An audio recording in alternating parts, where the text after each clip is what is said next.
I declare we have a quorum. At this time, we usually have our public comment.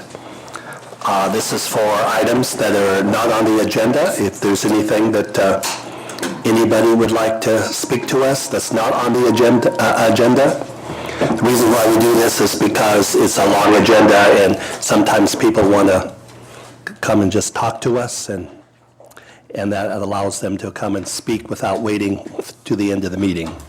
So, seeing none, well then the next thing we'll do is do introductions. It is a custom for us, so we kind of know who's in the audience and who's here and what you're interested in. We kind of go through and say who we are, so we all know who the players are, the board and so forth. We have name tags, but we don't necessarily know who's really out in the audience and so forth, and you don't necessarily know who all the players are here. So we go through and do an introductions. So why don't we start over here? I'm Heather Davis-Schmidt, Executive Regional Director for Region 2. Alana Van Epps, Curriculum Coordinator. Hatton Littman, Director of Technology and Communications. I'm Jim Sadler. I am a high school trustee. Alex Apostle, Superintendent. Marsha Holland, trustee. Shelley Wills, trustee. Melanie Charleston, President, Missoula Education Association. Karen Allen, Executive Regional Director, Region 3. Okay, then we'll go to the back. I'm Sherry Vaughn, I'm from Kellogg, Idaho. I'm here with the ROTC of Kellogg High School. I'm John Kiefer, retired Marine. Will J. Shaw, Marine. I'm John England, retired Army. I'm with the American Legion Post 27 down on Romania Street, and also with the Western Montana Military Officers Association. Hi, I'm Bonnie Tadej. I'm retired professional. Vicki McDonald, business owner, Time Horizon Financial Strategies. I'm Shirley Lindbergh, gifted ed coordinator, and also I3 school ed coordinator. Colleen Baldwin with Missoula Aging Services with foster grandparents and RSVP 2 program. Major Craig Peterson, the senior military instructor from Kellogg, Idaho with the ROTC program. I am Cadet Sergeant Jason with the ROTC. I'm Cadet Captain Larson with the ROTC. Cadet Major Austin Collin with the ROTC. Cadet Second Lieutenant John Roddy with Marine Corps Junior ROTC program. And over here? Senior Devons, instructional coach. I'm Carol Yoon, I'm the RTI specialist for MCPS. And our note taker? I'm Trish Kirsten, the curriculum specialist. And Mark? Mark Thane, Executive Regional Director, Region 1. Now, I would like to, permission to rearrange the agenda. And the reason is we have an item on which is item 6, I think it is, which is the presentation by the junior ROTC. I'd like to move that to first on the agenda because these folks are from out of town and it would be, they wouldn't have to sit through everything. Is that with everybody's permission? That's great. Yes, absolutely. Okay. So at this time, I would like the, let's see, go to item 6. Major Craig Peterson, would you please step forward and tell us what this is all about? Again, Major Craig Peterson, I'm the senior military instructor at the ROTC unit at Kellogg, Idaho. I have a quick presentation, kind of a quick broad overview of what the ROTC program can bring, not only to Kellogg School District, but hopefully soon to Missoula School District. So with that, I have a couple slides behind you. I'm not sure if you have the presentation back in front of you, but I just have about 4 or 5 slides. Again, I have some cadets with me. You probably want to talk to them more than me, but again, they have no rehearsed testimony, so feel free to ask us any questions, and we'll be more than happy to answer it. So, with that, can everybody hear me okay, or do I need to speak into the microphone? You're good. Good, thank you. The microphone is necessary, though, because this is being recorded for TV. There you go. Is that better? Yeah, and it picks up pretty good. Okay. Really, the ROTC program has three tenets that we like to follow. It's leadership, okay? And I'm going to break down leadership, citizenship, and personal growth and responsibility. And how do the kids get leadership in this program? They get assigned billets of responsibility. You heard some of the cadet ranks from major, captain, second lieutenant, and sergeant. As they grow through the program, obviously, the more senior they are, the more responsibility they get. Major Khan, as an example, is the cadet company commander. He's responsible for the day-to-day operations of how the cadet company runs. Obviously under myself, and I have a sergeant major instructor as well. But day-to-day tasks of what the cadets are doing, what community service events are upcoming, and they are responsible for executing those events. Okay, so they'll make the phone calls to the Red Cross or the Special Olympics and do all the upfront coordination, come back, brief me, yes, it looks good, no, we need to tweak this a little bit better, but they're on the front lines getting that experience, and they are responsible for all the cadets that are subordinate to them who show up to these events. Some of the responsibilities, really big ones in Kellogg, Idaho, Veterans Day. We go to all the cemeteries. We honor all the Silver Valley veterans. Marine Corps Birthday Ball, Memorial Day, and I'll go on and on with community events that we accomplish in Kellogg, Idaho, but that's how they gain their leadership. Citizenship, it's all about community service. It's giving back to the community, especially for young men and women. In my opinion, that's lacking nowadays in our youth, okay? And so I'm trying to change that, at least in the Silver Valley. Some of the organizations that we support, the Rotary Club, Lions Club, all the veterans organizations, obviously the VFW, American Legion, church groups. And just as a footnote, in just 9 weeks this first quarter, which ended on Friday, the cadets, I have a total of 62 in my program right now. We've accumulated over 257 hours of community service, okay? And that's documented by cadet, okay? And they can use that, well, I'm getting ahead of myself. It becomes very valuable for them upon graduation, and I'll explain why. Okay, personal growth and responsibility. Motivate the students, learn and accomplish their goals. Okay, we instill things such as self-discipline. Kind of the Marine Corps is known for a lot of our discipline. So we take we don't take them to boot camp, but we use some of those instructional methods to get them self-discipline, responsibility, a lot of time management skills, which is crucially important, I think, for high school students, and goal setting and teamwork. Okay, it's not about them, it's about the community, and it's about the cadet company. The goal, obviously the end state, by the time if they do 4 years in my program, is to graduate them as a well-rounded citizen. Okay, next slide. Okay. With all that up front, so what do we do day to day? Honor, courage, and commitment. Okay, the core values is what we teach. There's extracurricular things outside of the academic school day which they can participate in. We have a color guard and an honor guard. We have rifle team, drill team, a land navigation team, and a physical fitness team. And I don't want to spend a lot of time. I think they're fairly self-explanatory what those teams are, but those are either before school or after school. Okay, and what's kind of the foot stomper is this is a hook for a lot of these kids. High poverty rate in the Silver Valley, and these kids don't have these opportunities outside of ROTC. It's unique. It's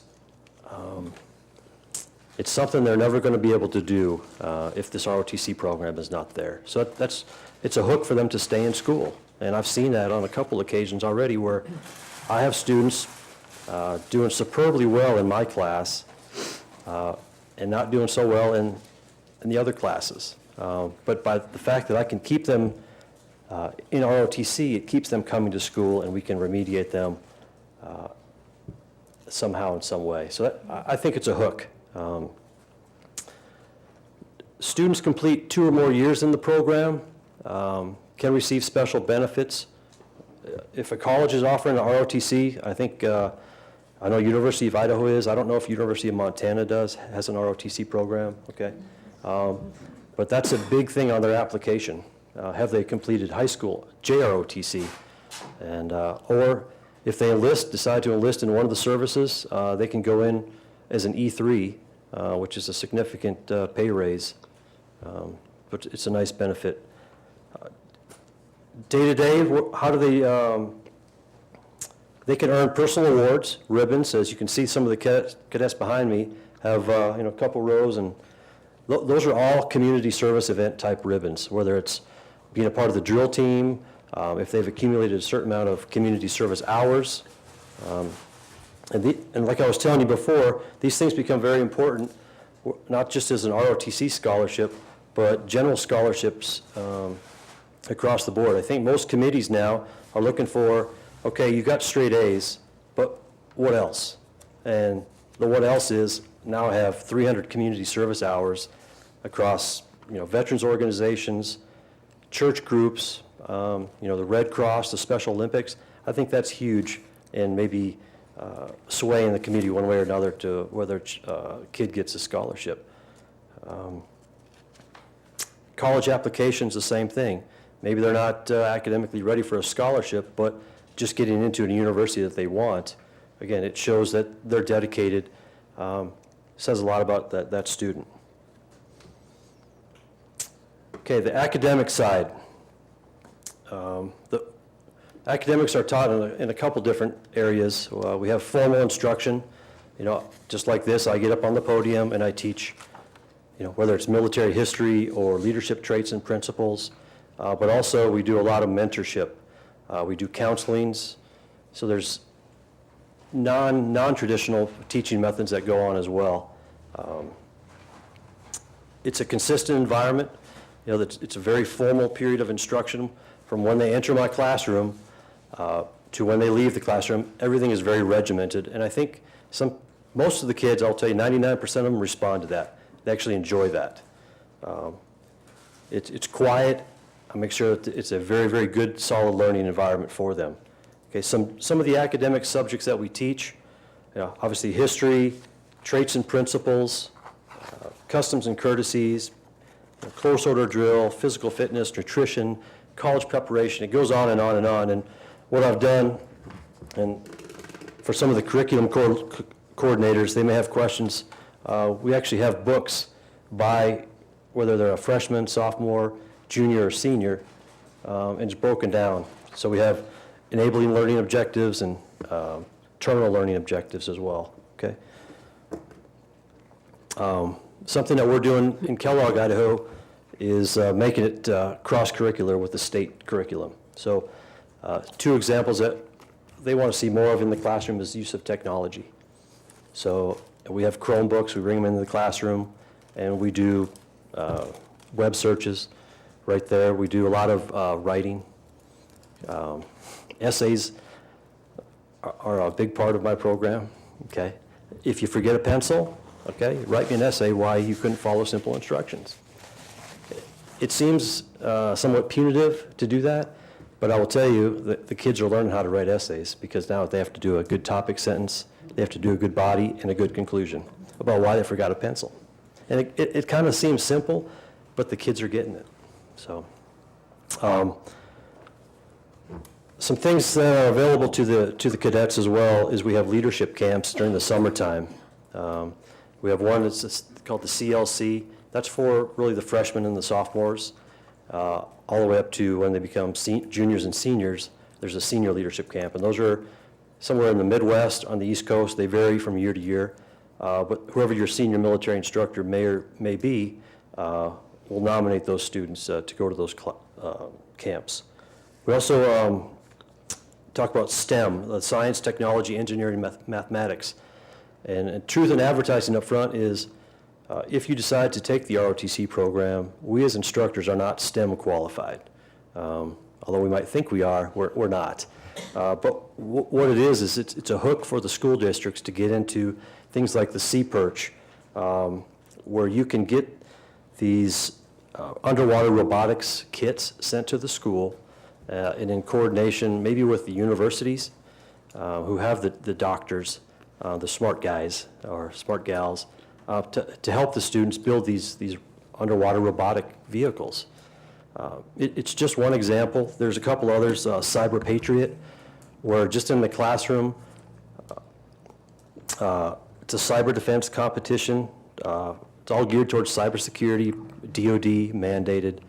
But again, it's a classroom environment where it's kind of like the Call of Duty games, which are big with kids. I'm sure there's some other games. I'm not really familiar with them, but I know they're out there. So just another example of how we're supporting the STEM initiative. Okay, I want to make sure that there's no misconceptions out there about ROTC. Before I took this job, I didn't even know about this. You kind of think, okay, you got a bunch of cadets running around with, Marines leading them. It's got to be a recruiting tool, and I can tell you 100% that it's not. There is no obligation for these students who enter the ROTC program.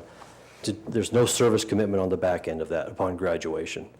I can tell you for sure that I have no quotas that I have to meet with the recruiters. In fact, I see myself as just the opposite. I will actually work with the parents probably more than the recruiters to make sure that their son or daughter is ready to go in the military, because it is a pretty big commitment. So I've had parents actually talk to me about their son or daughter, and the recruiter's not even in the room, and it's a very frank conversation. It's not a recruiting tool. I want to foot stomp that. It's not a disciplinary rehabilitation program. Some of the ROTC units have a stigma attached that this is where all the bad kids end up having to go. And I can tell you, at my program, I'm not going to run that. You have to have good moral character, because you're going to wear a Marine Corps uniform at least once a week. And for those of us that have worn this uniform and served with Marines, we put a lot of pride into that, and we just don't want Johnny or Susie, who doesn't give a crap, to be walking around the school with our uniform. So some students respond better with the classroom and the practical application. I think that's kind of a no-brainer. And it's not just another physical education class. Do we PT twice a week? Absolutely we do. But do I do volleyball and dodgeball? I do not. It's physical training, it's getting dirty, but it's fun too at the same time. Okay, obviously I have 50 minutes like every other school teacher, so I have to manage what I can, manage my expectations. But again, physical training, another example of how to teach leadership. I don't go out there and do stretching and warm-ups with the cadets. The senior cadets will do that. I just watch it and make sure that it's being done properly. So they're getting a chance to get up in front of their fellow peers and lead them, which is difficult.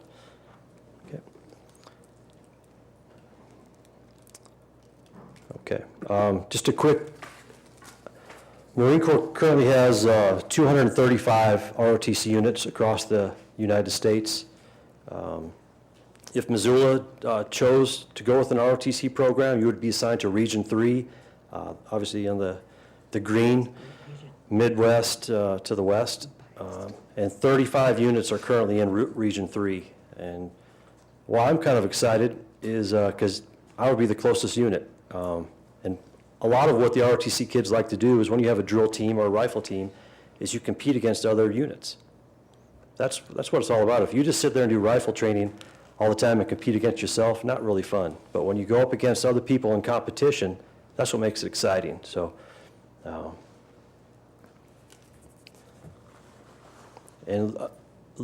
regional director, Lieutenant Colonel Dennis Caruth, retired. Again, he couldn't be here based on some government issues going on. I think we're all well aware of that, but I think he's been out here previously, yes, sir. So, okay. At this time, again, I wanted to introduce Major Khan, if you'd stand up, please. Okay, again, he's a fourth-year senior, and he's last year represented Kellogg at the National Rifle Team Championships. Okay, Cadet Captain Larson, he's my executive officer. Again, a National Rifle Team participant and a member of National Honor Society. Cadet Second Lieutenant Marati is a fourth-year senior, and he's currently my logistics officer within the company.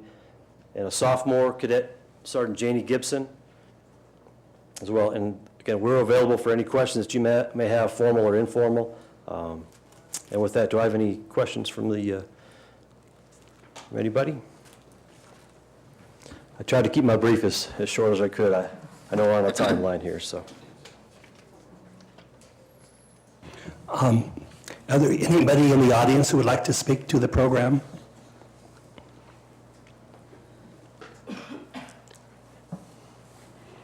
I will. My name's Will Deshaw. I'm a graduate. Will, would you come up to the Sorry. podium? I always think that Marine Corps voice will overcome microphones. I'm a graduate of Missoula County High School, University of Montana, and the Marine Corps. And that's the way I introduce myself when I travel around the state. Retired Colonel John Keefe and I have been talking about this for years. I believe it's an opportunity for our young students to get involved with something that's a little different. And as you've heard from the major, many parts of it are and is different. My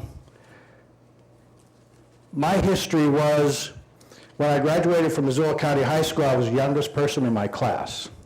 And I attended the university for 1 year, and they sent me a letter at the end of that year, and they said, "We think you should go do something else.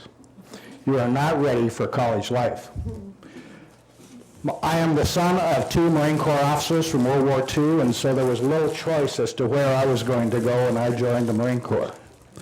It is the one singular thing in my life, other than my wife, that changed me. When I came back to the university, I got straight A's. Why? Because it matured me. And I look at these junior ROTC programs, whether it be the Marines or Army or Navy or National Guard or Air Force, they bring a maturity to your students that you may not see through the normal curricula. I've spent 14 years on the school board at Hellgate Elementary. I know that you are always bombarded with programs that outside groups would like to have you involved with. Of all the ones I've ever heard or seen, this is the one that deserves your thorough investigation. But I appreciate your taking the time. Thank you. Thank you. Yes? Is this something that is, You have to come to this podium, please. See, we're televised, and they cannot pick it up without it being on the speaker system. Okay, I was wondering if how this is implemented into the curriculum, if it's something that's after school that they do, or if it's something that they actually attend during the day, during the curriculum hours of the day.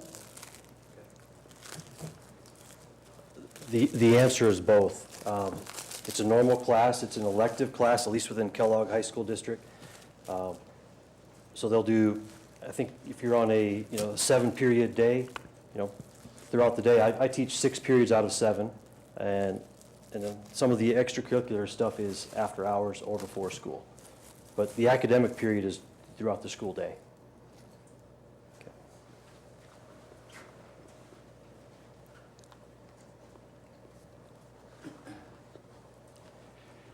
My name is John Keefe. I'm a retired Marine.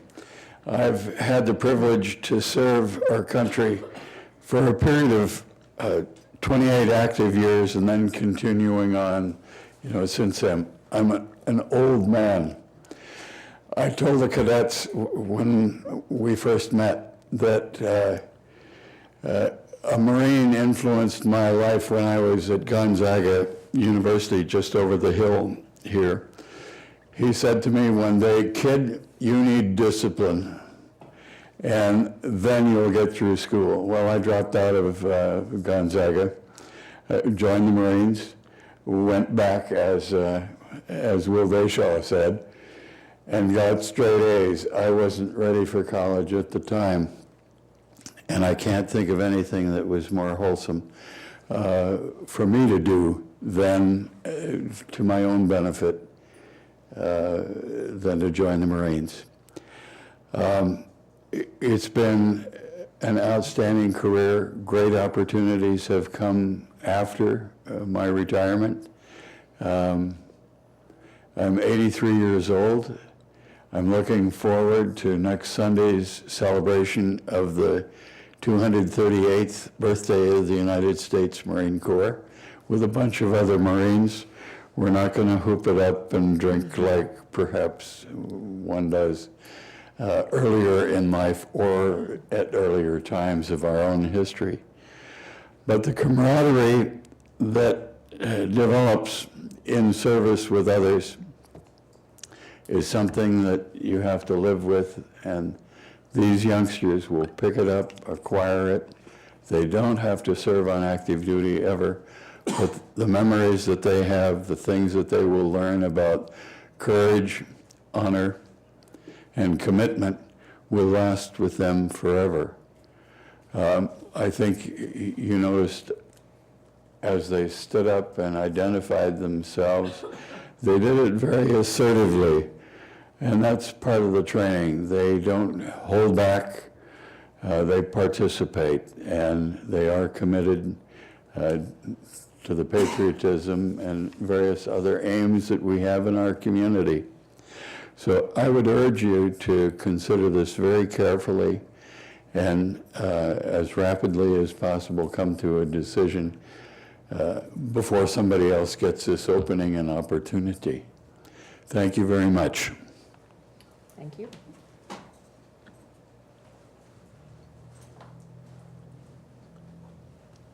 Hi, my name is Bonnie Tadej. I'm a retired lieutenant colonel. I also attended college for 1 year and decided, you know what, it's not for me. So I joined the Army Reserve. And had it not been for the Army Reserve to give me a goal and a purpose, and also as a female, learning all about leadership. So I really support the JROTC and for these young people, especially women, and I'm glad you're here. And that was basically the ratio, 3-to-1, or even higher when I first started. But I think it's really important for young women and young men to learn about leadership, communication, which is really hard for all of us, and also teamwork. So I would strongly encourage you all to support the JROTC here in Missoula. Thank you.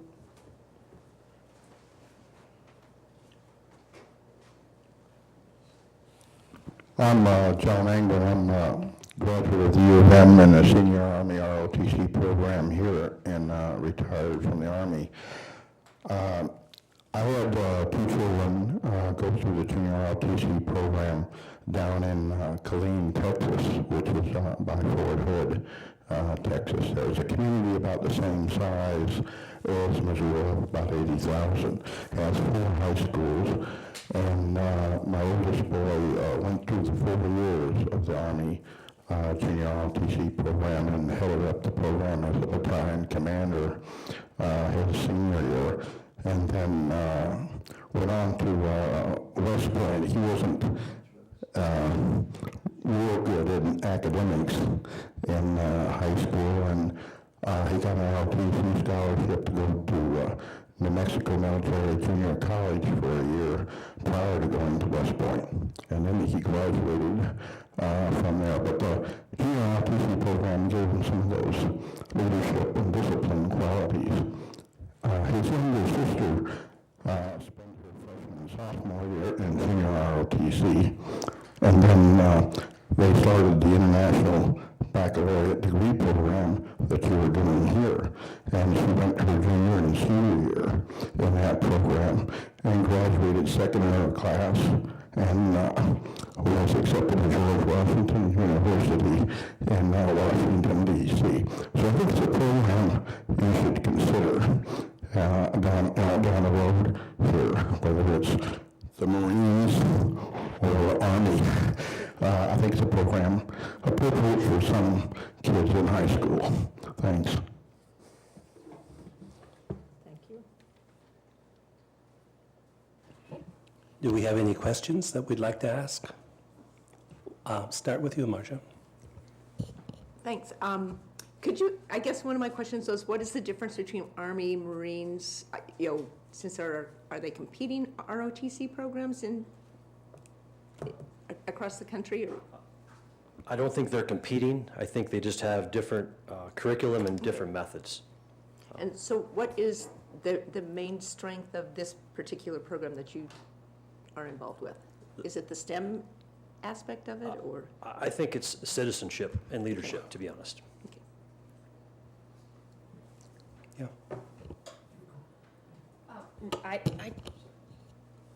So this is pretty new to me, so you're a full-time teacher at the high school in Kellogg, correct? That's correct, and yes. that's what's being proposed, a full-time teacher, 6 classes a day. Yes.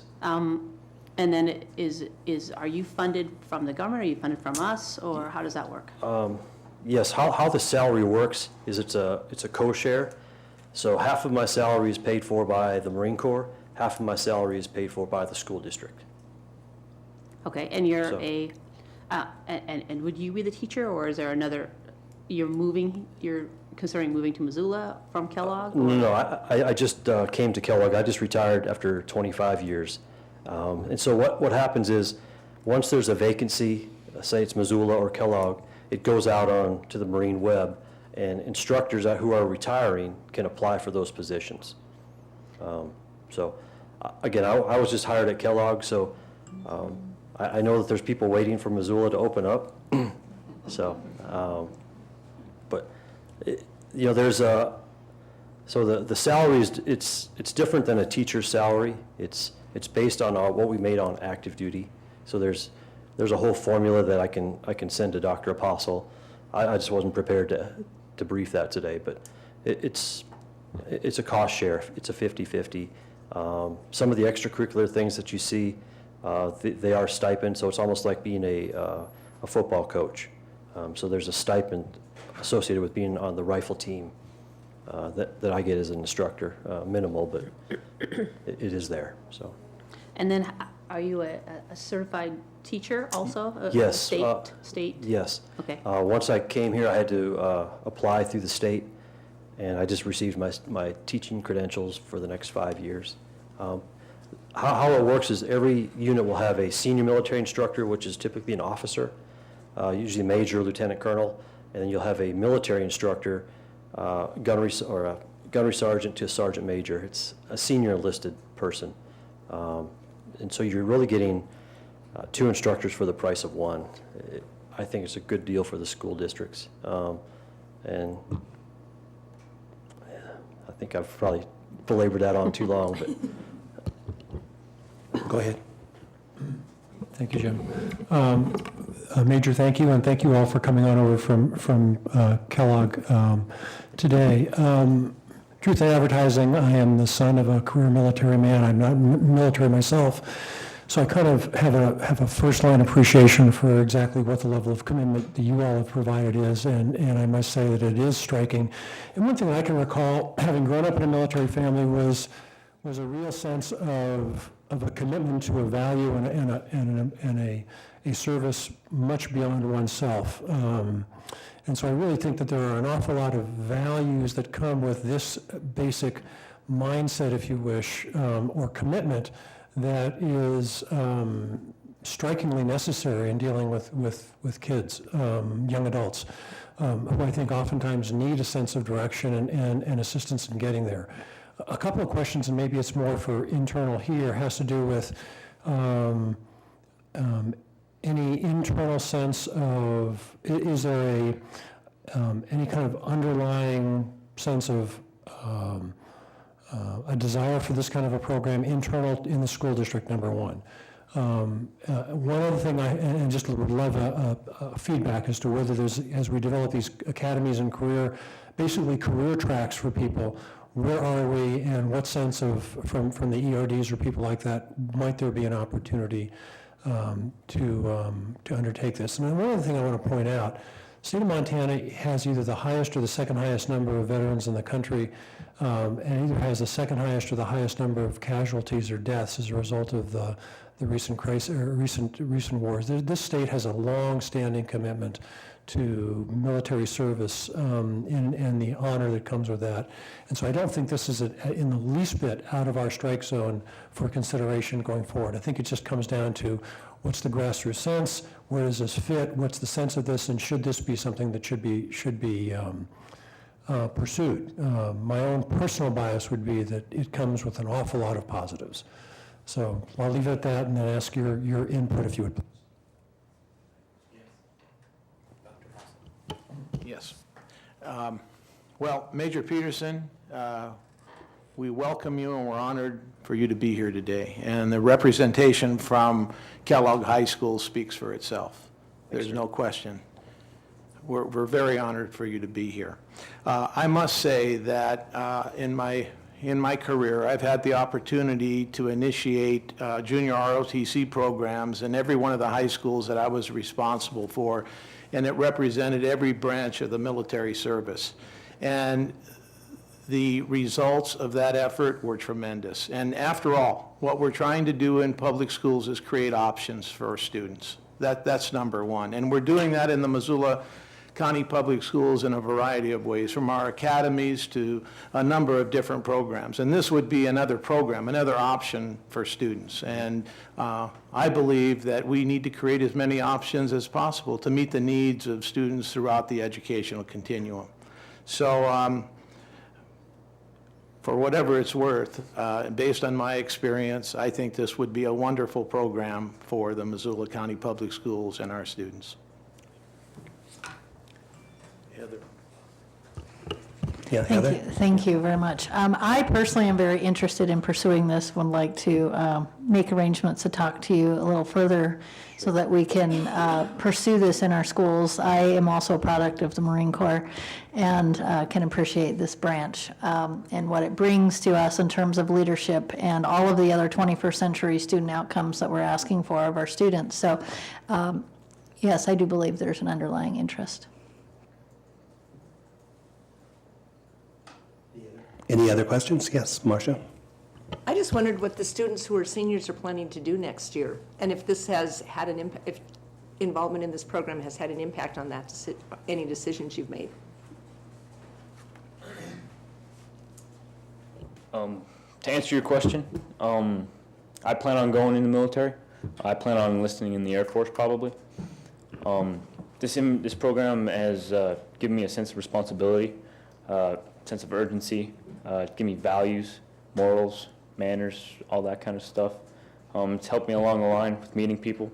When I was a freshman, I really didn't like talking to people, but as you can see now, I'm standing in front of people, no problem, just talking. So it helps along that lines. Helped with my confidence tremendously.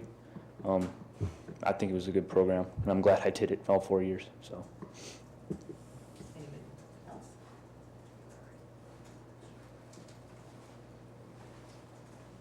Yes, to answer your question, ma'am, I plan on enlisting in the Marine Corps upon graduation from high school. I believe the program has had some influence in that decision, but it is a dream I've had since I was old enough to stand up, so it's something I'm sticking to. The program's helped reinforce it.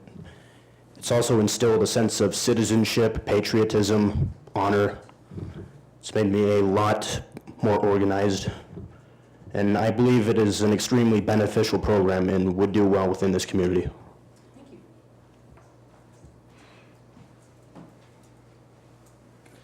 In answer to your question, I do plan on going to the military after high school. I plan on joining the Navy. The program has taught me a sense of responsibility, leadership. It's given me the courage and confidence to stand up in front of people. It's an outstanding program, and you're welcome.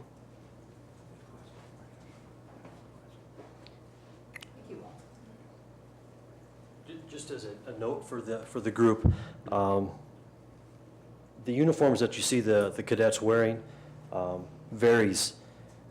If we go out in public and do honor guards or something, they'll wear the dress blues. Day to day, they'll wear the uniform once a week at school, typically a Thursday.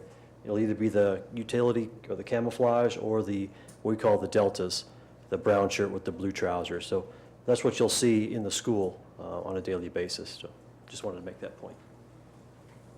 Yeah, Michelle? Sorry, just one more question. How big are the classes? I mean, how many students are involved in the program in Kellogg? The school enrollment right now is 374 at Kellogg. I have 65 ROTC. So my classes vary from 12 to 7. So I have a question, and that is the cost to the student, the participant. Do they get any help with their uniform costs and so forth? all the uniforms are provided by the government or by the Marine Corps. Oh. So they're issued. So I manage them, I maintain them, I issue them out to the students. The only time that there will be a cost to the students if they lose it or destroy it. So, Sure. like anything else, a textbook. Yeah. So, but there's no cost to the students at all. Well, that's good news, because it would appear that this would be a program that would be very attractive to students who really don't have a view of their future, and oftentimes they don't have extra money.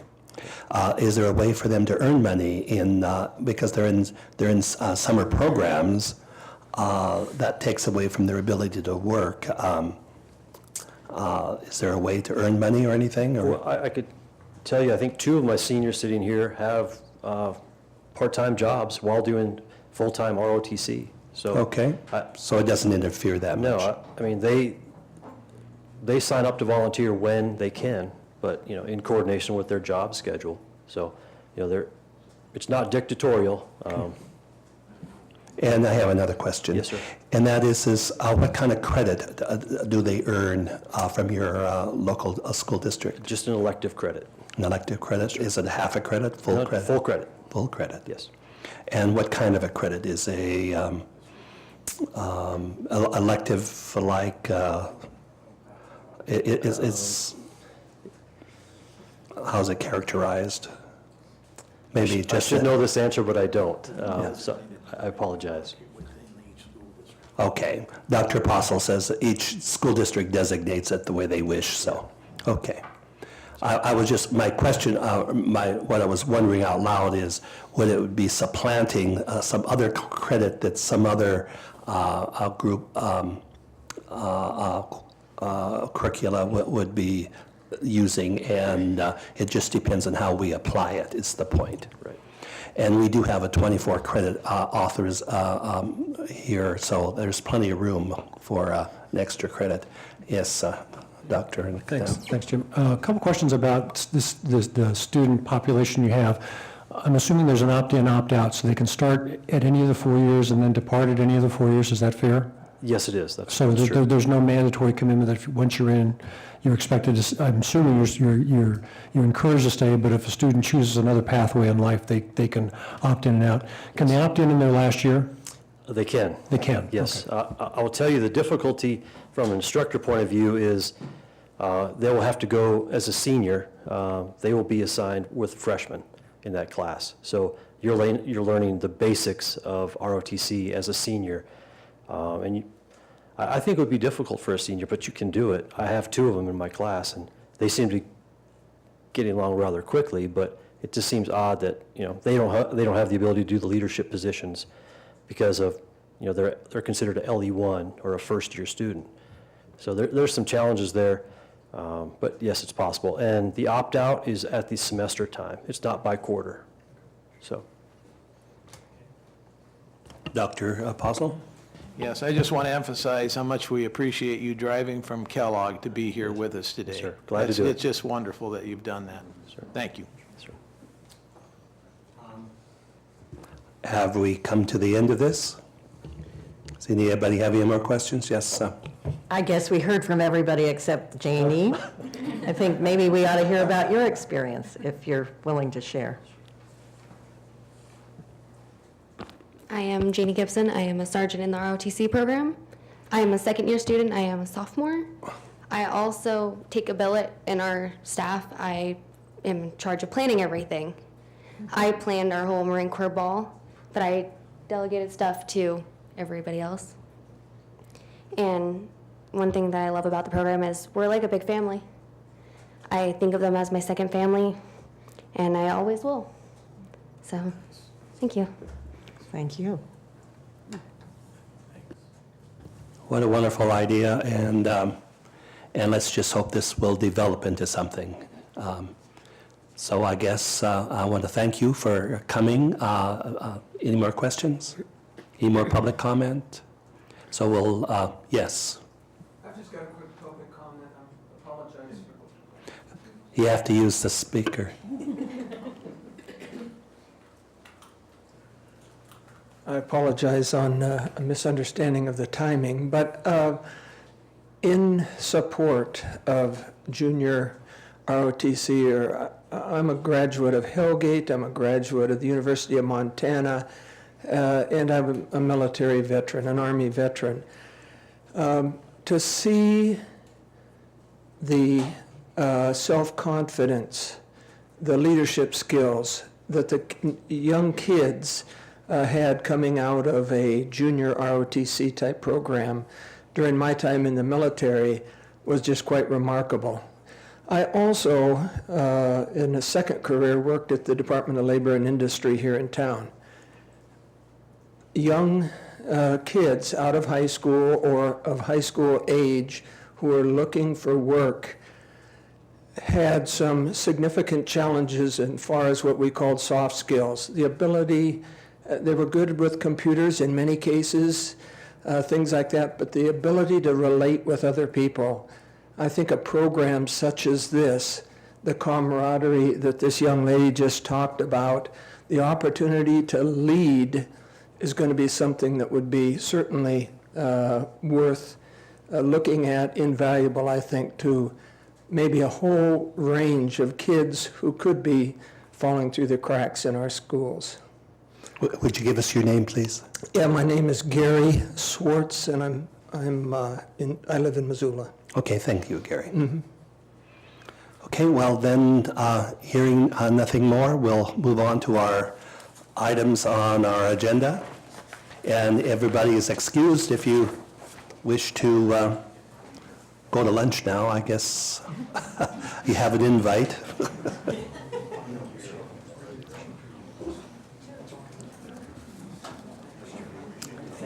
Our next item is Title I Instruction Coaching Model, Heather Davis-Schmidt. Yeah, hopefully we did a good job. See you again soon, hopefully. Could you do this up there?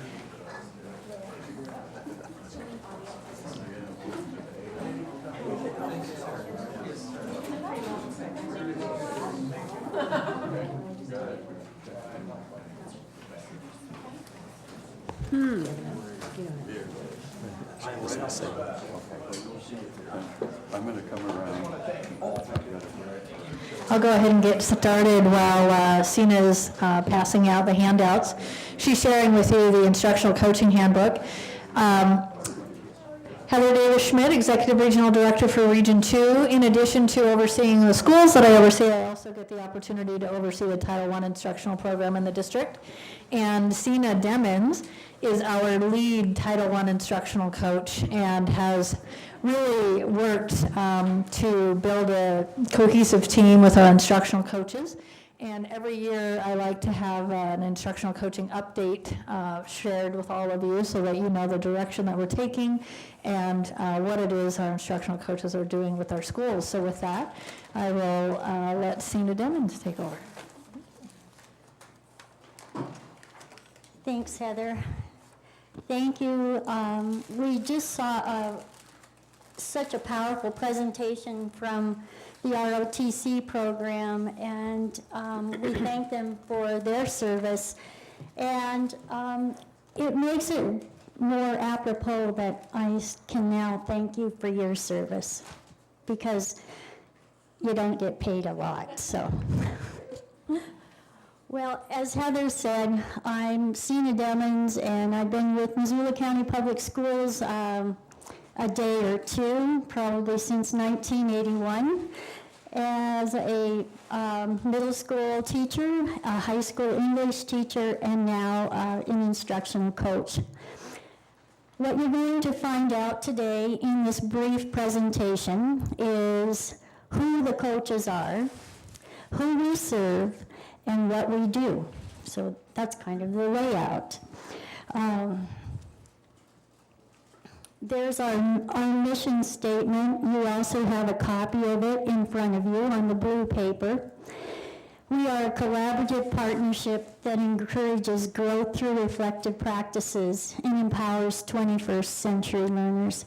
We are about helping teachers become better teachers, more effective teachers, and we believe that that best occurs when we are peers. So we have a definite partnership with our teachers. There we are, that stunning, beautiful group. We just took this picture last week. There are 5 of us now. Robin Nuttall is on the left, and then there's the Ulster right there in the middle. And to my, is that right? To my left is Lori Grant, and in front of me is our newest coach, and that's Danny Smith, and to Danny's left is Krista Anderson. 4 of us are Title I coaches.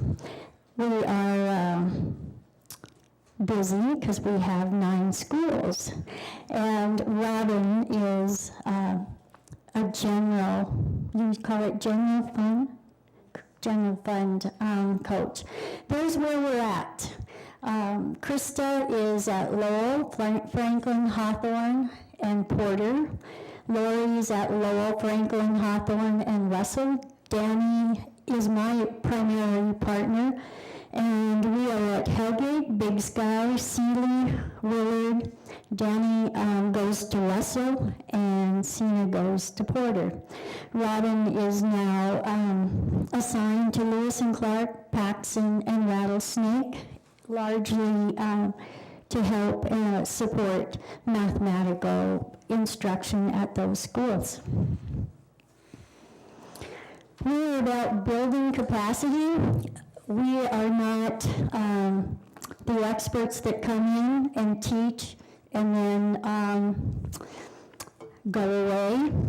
What we are hoping is that through our modeling and our conferencing and our sharing of materials, we build capacity. What you see here are the different groups that we work with on a school level as well as a district level. We do one-on-one coaching with individual teachers in our title schools. Whoa, that's going ahead on its own. Yeah. We work with PLCs, that would be grade level teams, department teams. We work with large groups, which means full staff meetings that we help facilitate and plan with the principals. We do what we call now side-by-sides. We don't really call them instructional rounds the way we do it, but we travel with our partner teachers. We do special projects, which, for example, special projects would be Common Core math trainings for the district, leadership teams, Common Core English Language Arts, new teacher training. We teach a couple of university dual credit classes, one with the math focus and one with the literacy, reading, and writing focus. Those are just a few. And then the final box is curriculum and assessment, so we work with the curriculum office in the various curriculum reviews.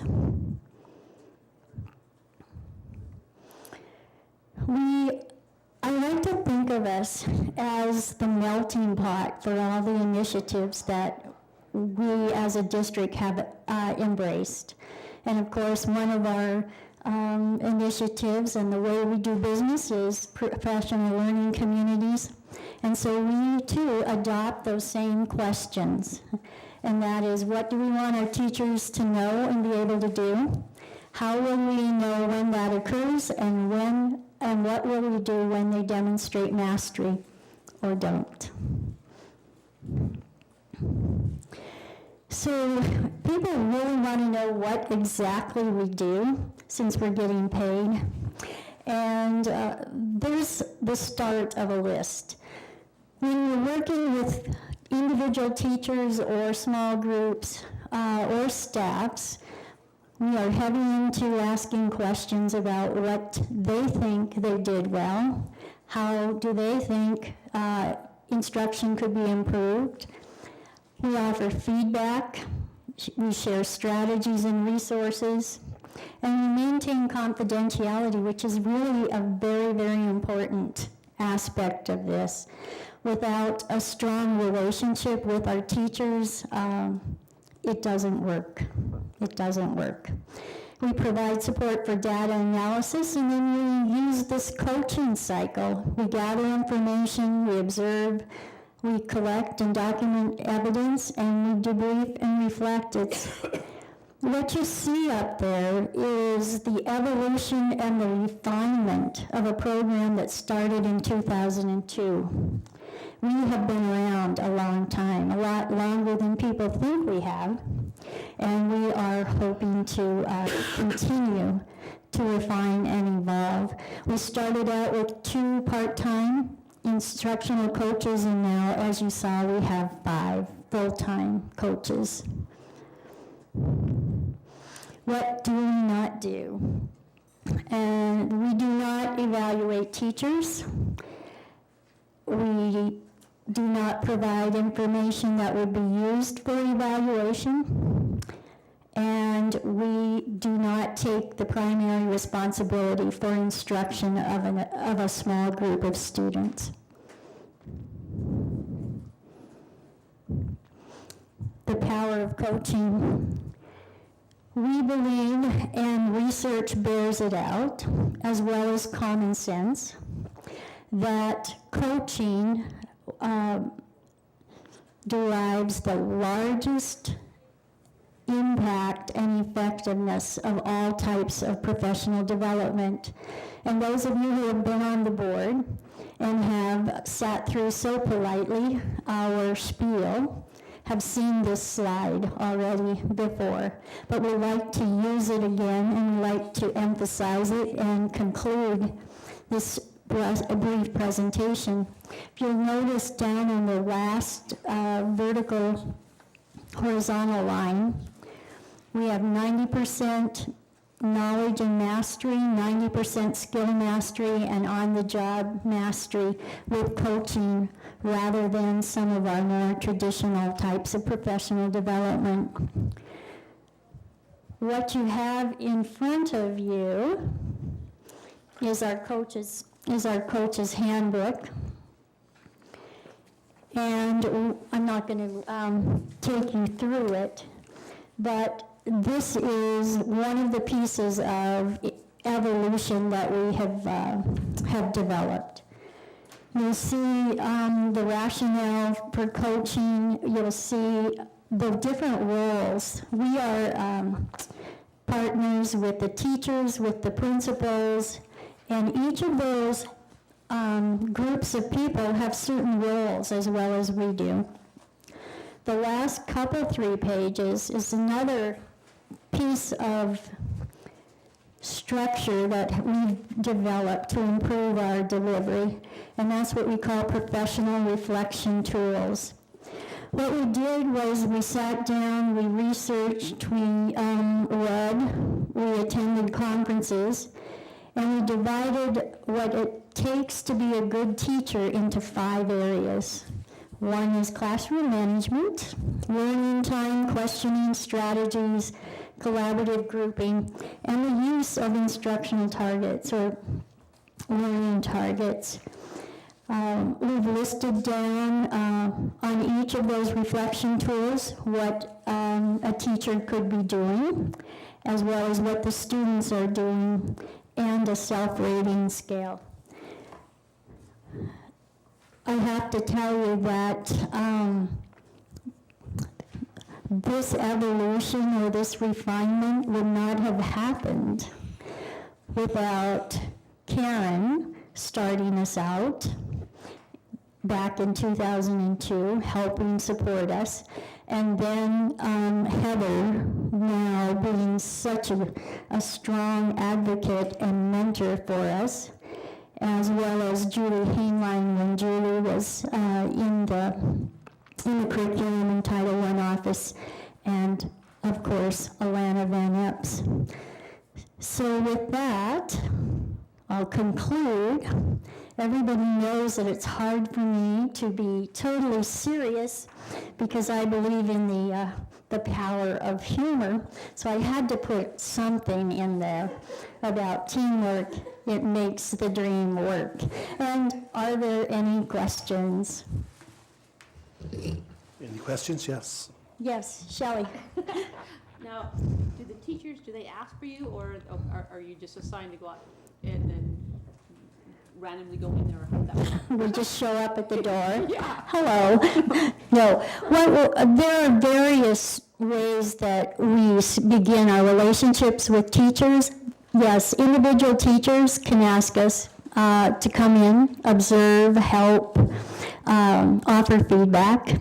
Principals can suggest that we work with certain people that they feel may need a little extra support.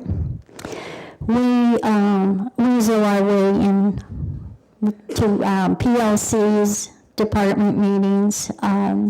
What we try to do is figure out what, through conferencing with our principals, what's important to the principal. What are his or her initiatives, and then we go and support. We'd be like, for example, at Big Sky right now, I'm working with the Common Core leadership team for their staff development. Or if there's in an elementary school, we have some intervention programs like Success Maker, and that's important to a principal. We will support that. So it's various ways.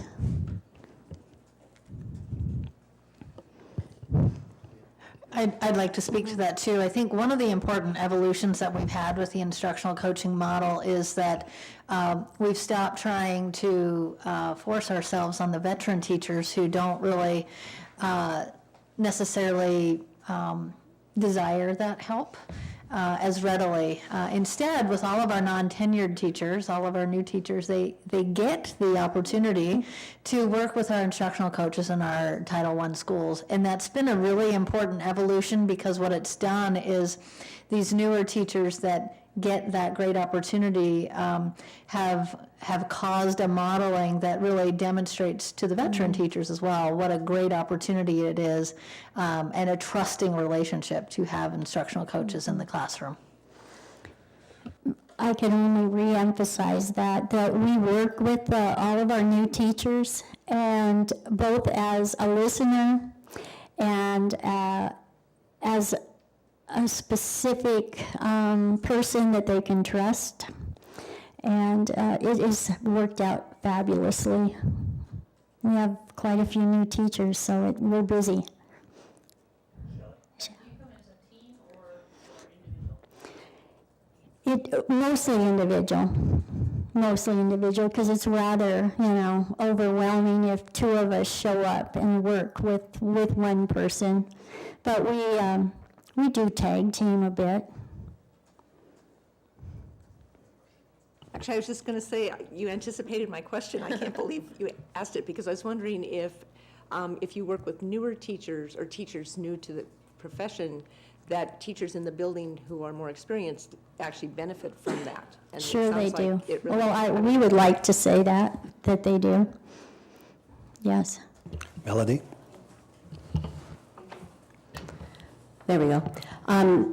As a former coach, I so respect and appreciate all that you're doing, and it is a challenging and wonderful professional opportunity, so I applaud you for all the work you all are doing. I do have a question about the fifth position, so I just need a little fill in from my hiatus.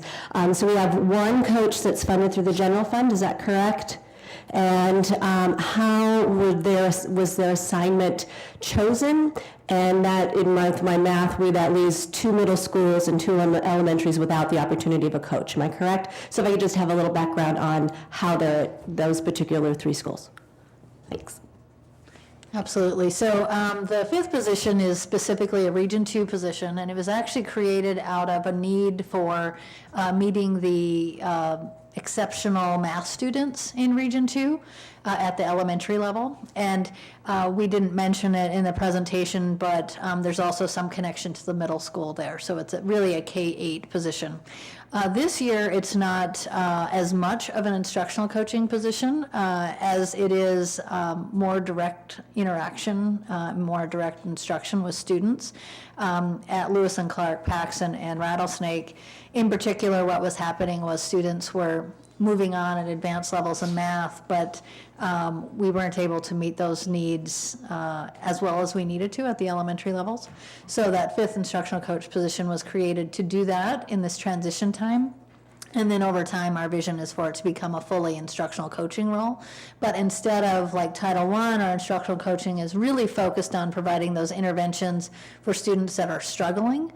This is an instructional coaching that's meant to differentiate instruction across the board, but specifically focused on differentiating for students at the high end of the RTI model. Which, as we know, is not necessarily serviced as they should be. Mm-hmm. Yeah. Does that answer your question, Mel? Yeah. Yes. I'm really happy that we are doing that. Dr. Apostle, did you make a comment? Just a few comments. Number one, if you haven't seen our coaches work, we're very fortunate. We're very fortunate to have 5 people that understand our district, understand what teaching and learning is all about. They work extremely well with our staff. Second, having instructional coaches in a school district these days is really something, because in most school districts in America today, they're the first ones to be cut. It's a testimony to our district's emphasis on teachers and teaching and learning in general, and on professional development. That's one of our 5 goals that we really strive to implement in everything that we do in our district.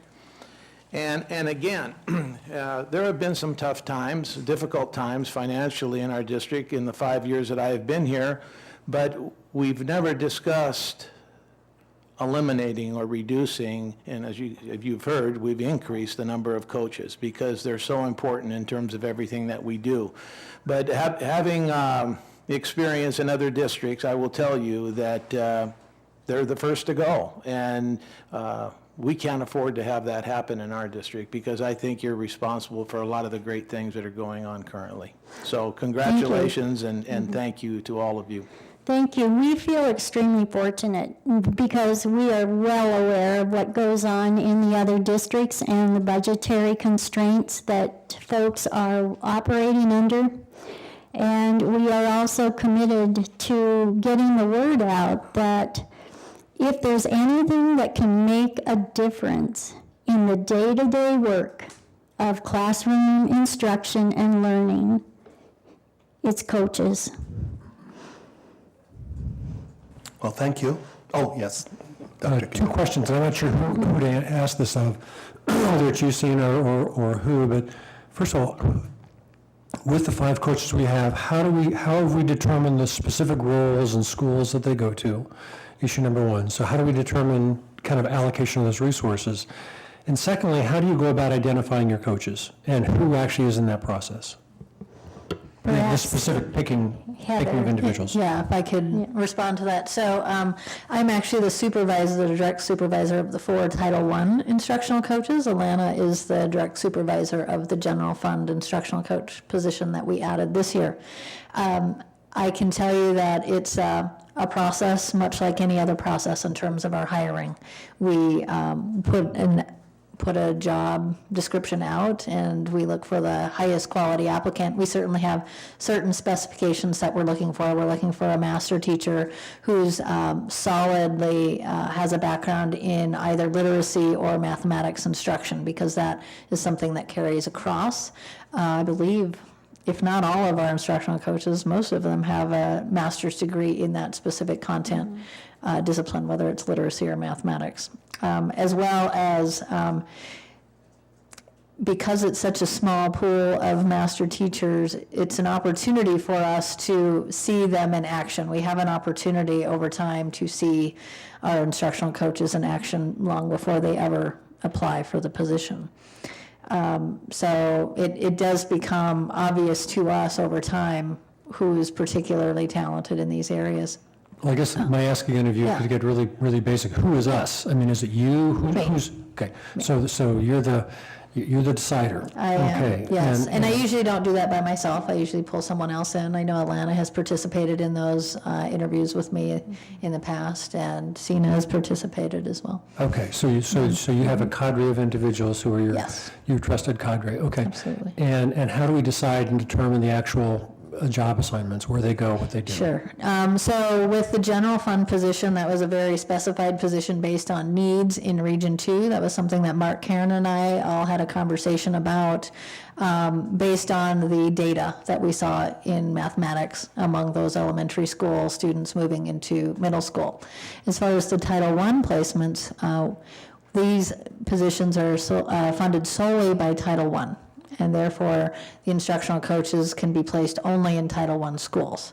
So that narrows that number down to 8 of our 17 schools. Within those 8 schools, we have 4 instructional coaches, and Sina and I work together. She also works with the coaches to determine what's the best fit, because we have different types of experience that we're bringing together into our coaching team. You have a question, Hen? Well, thank you. It's less of a question and just more of a comment that with regard to technology and its implementation across our district, I've started to have conversations with Alana and Heather and Karen about the instructional coaching role, and there have certainly been recommendations from previous tech committees that have not met in the past few years about how an instructional coaching model might also affect our goals with regard to technology. So there's certainly nothing to say at this point about that, except to identify that it's an area of discussion and something we need to continue to consider. It's something that I think we could consider in terms of the coaching that has to be done in the Title I schools has to directly affect literacy and mathematics instruction. But I think as the district proceeds forward, we could consider these coaches as supporting a 21st century model of education. And technology simply becomes a tool in the toolkit for the 21st century educator. And how can we address those issues along with curriculum and instruction issues that the coaches support? Yes, well, 4 of the 5 of us have been on the 21st century model of change steering committee, as well as the larger groups, and we're definitely committed to using technology as an instructional tool. And we spend some time doing that maybe takes away from the classroom instruction. Okay, I have a comment before Karen, which just with the previous comment, I was thinking I'd like to posit the issue that perhaps if they're offering technology coaching, that perhaps some of the funding could be coming out of the technology levies, which is supposed to help technology. Maybe we could look into that. I mean, I don't, just a question out to think about. Okay, Karen? A good thing to think about. The other thing, occasionally it comes to your attention that there are students in need of extra academic support in schools other than those identified as Title I schools. And one of the things that has happened is that the coaches are serving teachers across the district. So you heard that they're all about capacity building for the grown-ups in the district. So in reality, they are, Title I dollars are able to be used for teachers across all schools in the district to help them become better teachers. Okay, are we about done? I want to thank you. Jim. Thanks. I appreciate your presentation. It's all, I've been listening to it since 2002. You have changed a few things. We've changed a lot of things, and we appreciate your attentiveness. Is there any public comment? Sorry. Did you say no public comment? Okay. We have a person making a presentation today on the RSV tutorial foster parent, Colleen Baldwin, who has been patiently waiting, and I would like to move her up to now, and because the rest of the agenda is basically our staff, so in courtesy to her, with everybody's permission, I would like to do that. Would you go ahead, I guess please? I got up a little too soon, huh? You can. We could have said no. You can send me back. I appreciate it. I enjoy hearing all of the activities that are going on. Those of you that have known me for a long time know that I've been a longtime supporter of the school board and their efforts, and I was here when my children were here, and you're still stuck with me. So I am Colleen Baldwin. I am the Senior Corps Program Manager. I work for Missoula Aging Services. And to explain why I have anything at all to do with the schools, there is a federal organization called the Corporation for National and Community Service, and their jobs are to promote, the effort is to promote service amongst our communities. And Senior Corps is designed for those who are over 55. You may hear a little bit more about our sister program, the AmeriCorps program, because young, sexy kids always get a little bit more media, perhaps. But I didn't say that in any negative way, of course.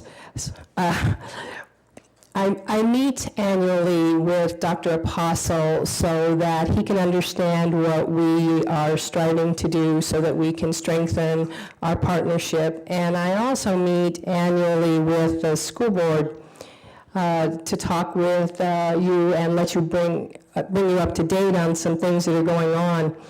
This year, when I spoke with Dr. Apostle, he felt that it would be important that I be able to spend just a little time with your committee. We've had a stellar year in many ways. I had, as all of us, we network, we research, we try to see how we can do better. And I happen to have known one of the instructional coaches since she was younger than she would like me to admit to you. And she gave me a couple of hours of her time because I want to make sure that our foster grandparents and our tutors are bringing the best that they have to help the classroom. And meeting with Robin was very an eye-opening opportunity for us, and that's another, further down here, a couple of things I'll be bringing with some of the things that she mentioned to me. One of the really exciting things that has happened, we have under Senior Corps about 500,000 volunteers nationwide, and there are 3 programs, the RSVP program, and you can volunteer at anything you'd like, anywhere you'd like. It's pretty much of a free choice. It's a wonderful program. The foster grandparent program, you directly serve with children, one-on-one, small groups, and focus on children. The senior companion program is designed to help seniors and those with disabilities to be able to remain in their homes longer and defer having to enter facilities, which as taxpayers saved Missoula County taxpayers about $6 million, our 35 volunteers last year alone. So I wish I could put that dollar on the amount of academic and social skills and life skills progress that the teachers report to us with the children. It is highly unusual for any one town to have all three programs, and Missoula does. And it is even more unusual for all three programs to be in one agency. They are in Missoula Aging Services. And it is even more unusual to have one director for all three programs. You may all be very familiar with how Congress tends to do things, and Congress sees every project having their own staff and their own directors.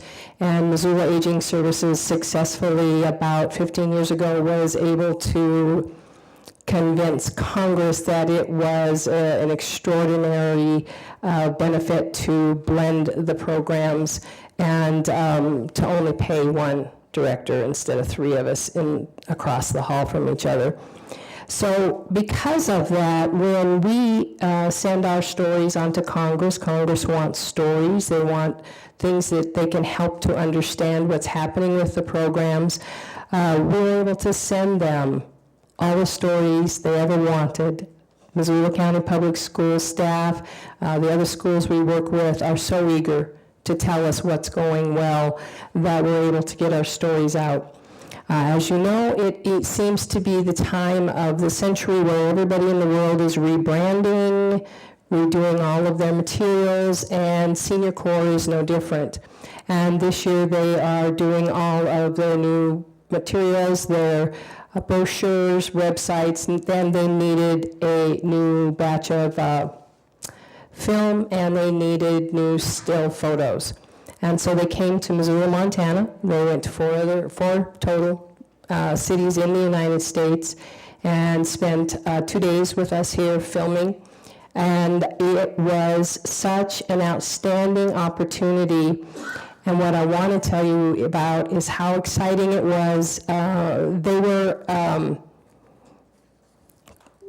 corporate squared to work with. They canceled 8 times on us.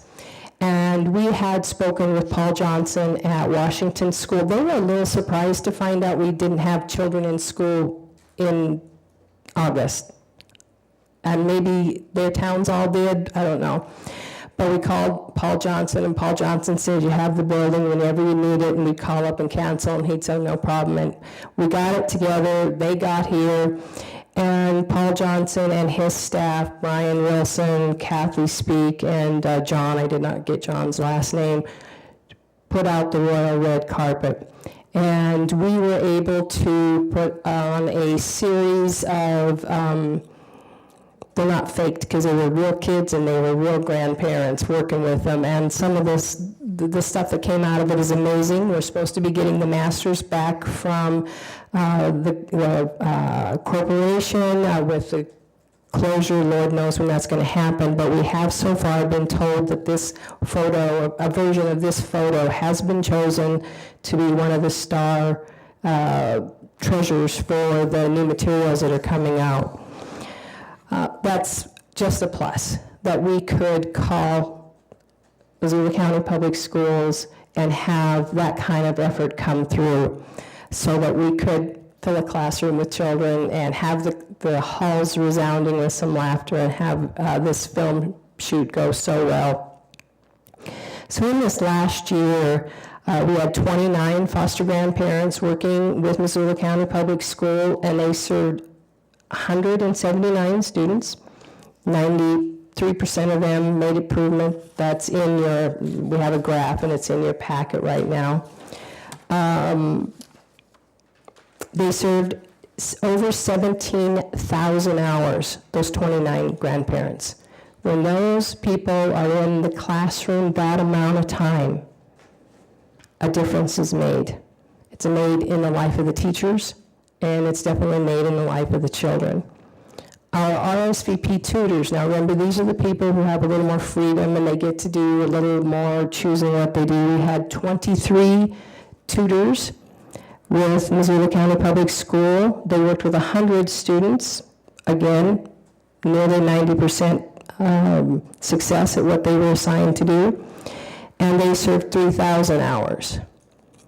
Now, one of the things that I've never thought to mention to you is all the other things that our volunteers do.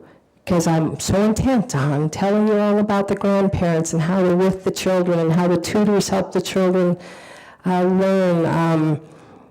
And in return, I tell Elle, you can't believe what it does back for the people who do this. My husband is a second grade tutor at Hawthorne School, and it is the most proud position he has ever held in his entire life. And when he came home the other day with tears in his eyes because he had 30 happy birthday cards to Papa Butch, it was just so amazing, so cool. So it is this vast circle of helping these people who might not be as involved in life as they would have otherwise have the opportunity to actually do something that we all can measure and know what happens. But beyond all of that, RSVP provided 85 additional volunteers to Missoula County Public Schools. And they came in, one of them is serving on the Facility Safety and Security Advisory Committee. They have been serving for the last 3 years as senior project judges at Hellgate High School, and this last year Big Sky went, well, we want some too. So we are providing judges for 2 of the high schools.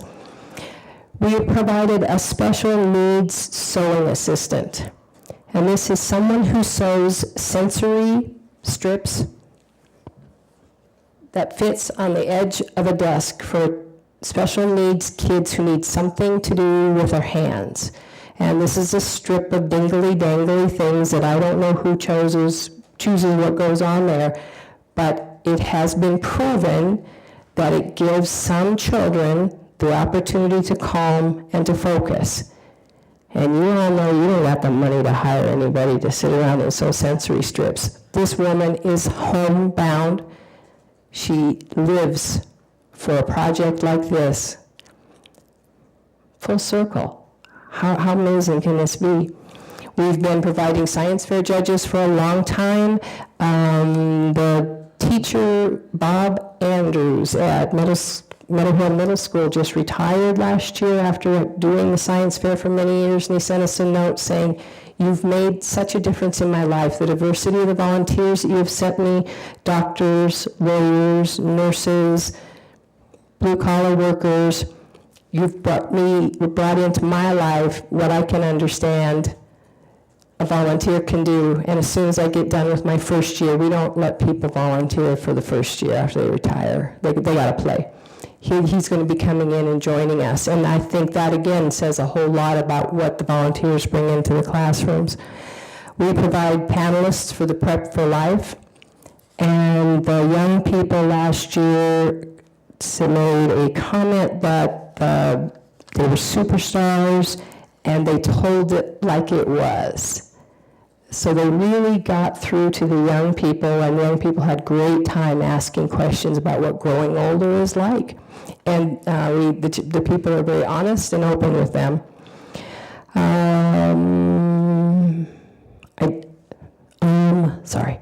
The 2 of the schools in the last couple of years have put in the massive projects to do barcoding in their libraries. And we were able to provide the volunteer staff to do that for 2 of the schools. We provide library aids in several of the schools. And in the summer, our foster grandparents who serve in the classrooms, many of them move on to flagships, so they're still working with some of the same kids. So totally last year, from Missoula County Public Schools Senior Corps provided 137 volunteers who served 22,000 hours. And that's a pretty amazing feat. These are excellent people. I will not tell you that every match works.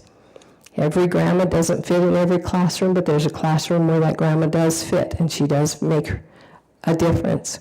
And that is what we do. We have a full-time staff. It equals out a full-time staff member whose job does nothing more than to recruit, train, and to match volunteers for Missoula County Public Schools and the other schools in the county. We have 800 volunteers in Missoula County over age 55. One of the two things came up when I met with Robin, the informational coach I spoke about, is she told me about the check-in and check-out program. And we'd like to see if that's something we can be assistance with. We do know that most all of our volunteers are there in the morning. So I don't know what we do about check-out. But I want you to know we're here, and these are people, these foster grandparents and tutors, I bet you 98% of them with the afternoon program, you know, when the class is having the little play or they're having a presentation or the child is reading a project that they're doing, is a foster grandparent or an RSVP tutor sitting in the classroom to listen to that or in the auditorium to listen to that because the parent can't make it. It's more than what happens in that classroom. So I think having just another face to check in with might be beneficial. And then because I have learned to be leery over always shifting curricula, Robin did an outstanding job at educating me on Common Core and to the excellence of it. And we really could use someone to speak to our grandparents and to our tutors about Common Core. You hit the classroom, there's all new language, there's a whole new thing going on, and I think if our volunteers knew a little more about it and could speak the same language and support the same opportunities that the teachers are promoting, I think it would be just a beneficial thing. So, that's pretty much what I'm here to say today. I will tell you our biggest challenge is finding the teacher who needs us. Because I have 3 staff members and it's all divided up, but that full-time FTE, a whole lot of time is spent calling 12 teachers in a school. And it uses the teachers' times, it uses the principals' times. The end result is really good. But if we could ever find some place, a website or something where people could say, I need a grandma this year, and if I could ever have the time to have the opportunity to speak to the teachers who may be reticent about having another adult in the classroom. They're using their learning times, their learning teams, they're learning the core curriculum. I know they have no downtime left to plan for another adult. So, but if there's an opportunity to ever speak with a group of folks to help them to see, maybe to bring some of the veteran teachers in. Again, my husband, as I said, tutors, that grandparent has 3 RSVP tutors and a grandparent. That teacher has a grandparent and 3 RSVP tutors in her classroom, and it rocks. So we're here, and we want to be of service. We want to strengthen this partnership as much as we can. Thank you. Heather, would you give us a little information on the check-in and check-out program?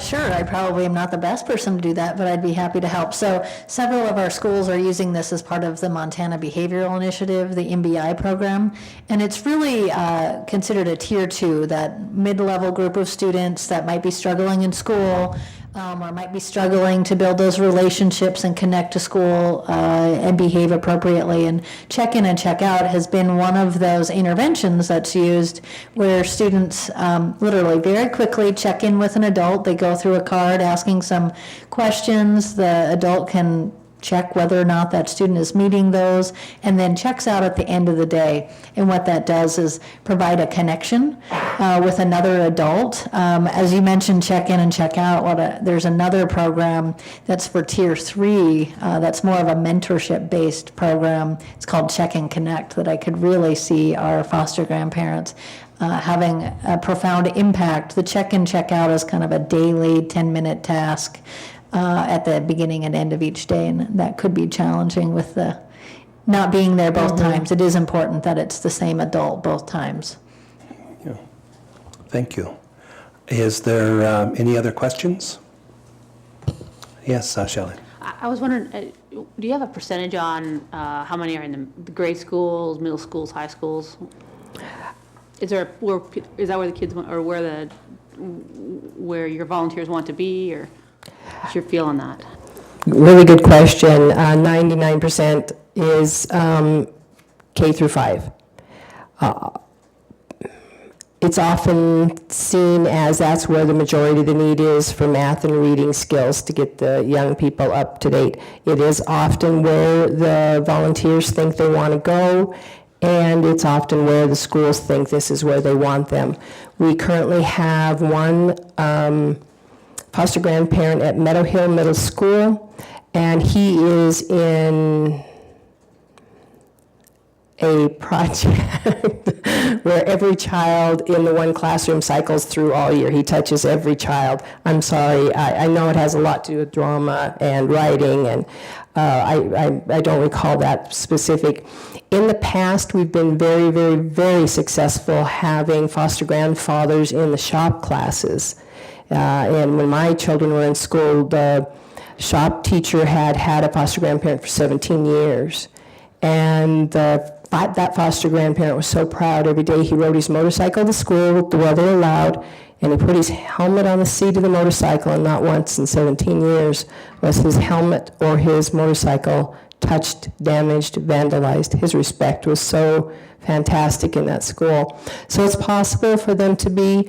Last year at Big Sky, we did have a foster grandparent they have a store there, and they were working with the students in that store. Any other questions? Hatton? Colleen, I was just going to indicate that I'd be happy to talk to you some other time after this meeting about ways we can create a form that our staff can submit requests and link that information to you at Missoula Aging Services. Outstanding. You have a comment, Dr. Apostle? Yes. Colleen, thank you for everything. It's a tremendous program. I've seen the program work. I've seen the grandparents working with our students and our teachers. It's a great program, and we contribute to that program as a school system because we believe in everything that you are talking about. So thank you very much. And we definitely appreciate the partnership very much. Yeah, well, thank you. Thank you all. The trustees have anything you want to say? Okay, any public comment to support this or whatever? I did remember. Thank you, thank you. Thank you. I guess we move on now to item 3. So we're just going to go in order now? Yes. Okay. My name is on here specifically so I can introduce the other two people, Hatton Littman and Shirley Lindberg, and they're going to share one more piece of the pie about I-3. I have about 10 minutes and I have to go to the dentist to prep for a root canal, so I apologize. I will watch the video first, and I believe we're also presenting at the board meeting next week, so if you have any questions that you would like me to answer, I can also answer them then. So I'll watch this, and then I'll have about 5 minutes before I have to leave. I do want to say that we are so lucky to have Hatton with us now. Yes. I think this is one of the first samples of how we can share information that we haven't been able to do before. This was the experiment. This was the litmus test. This was, is this even going to work? It's interesting, it's creative. It shows young people that there is a direct link between their education and how the place they live works. The goal is for students to be inspired so they can have continued lifelong learning. But it was really ambitious. We were allowed to just dream big. It's kind of on the cutting edge of what we want to do. And it mimics the real world, and I hope that kids can take these skills and it translates from the classroom and the school experience to their workplace.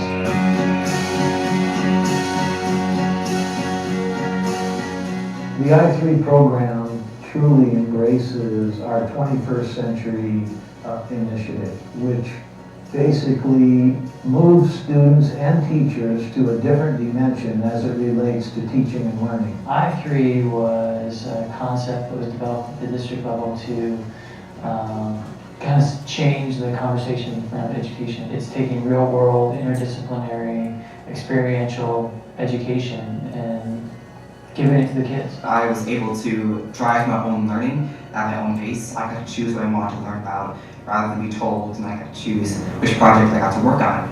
Being trusted with that responsibility really felt amazing. We had our own freedom to build our own curriculum. We didn't have to be confined to the classroom. We could go out in the community and talk to people, which was awesome. It was fast-paced and the learning was really hands-on. Like, I don't think I could have gotten that experience or the knowledge that I gained from sitting in a classroom. These young people developing real-world skills that are really important, and they're largely a function of practice. They're hard to learn in just a traditional classroom setting. One of our major goals in our school district is reaching out to our community and our staff and involving them in everything that we're doing. And I3 personifies that. We worked with the city government, we worked with our businesses, we worked with the University of Montana. And as this program continues, it will enhance all of those relationships. Groups are assigned with finding a problem. They're actively engaged. They are an active participant in their own education. A lot of the things that I liked about it were all of the working in teams and the group experience, as opposed to in school where it's largely an individual effort. And I felt like I really came into my own, like, as a member of my group and not just like sitting back. I really put myself out there with other people. Student motivation was huge. I think the fact that students came in every day, they just showed up because they cared about the project. They liked the people they were working with. Most of the people that really, really wanted to be there and they wanted to work, and you could especially see that in the facilitators. Like, they wanted to help us succeed. We were getting a lot of support from the faculty members, and they really cared about what we were doing. I3 provides an exciting, successful learning environment for a student. I3 provides that same exciting, successful learning environment for the teacher. As an educator, it just reinvigorated me and forces you to rethink some things. Like, if what kids are saying is, I want something that's more real world, give me some kind of problem-solving piece that would happen in the real world, that's telling, and we should all be doing that. And it turned out to be an incredible experience for the teachers, the community, and the students.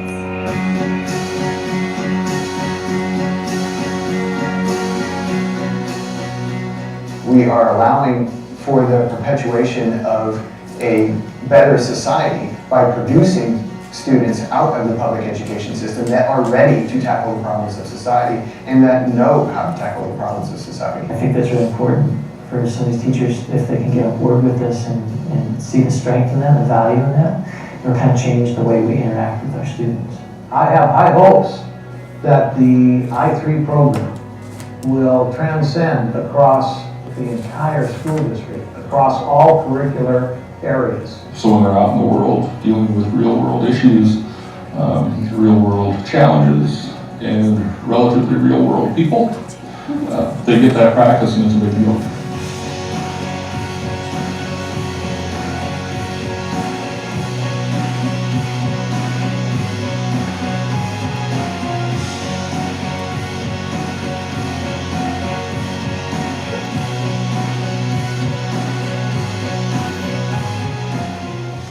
One thing I would add is that we showed this morning to the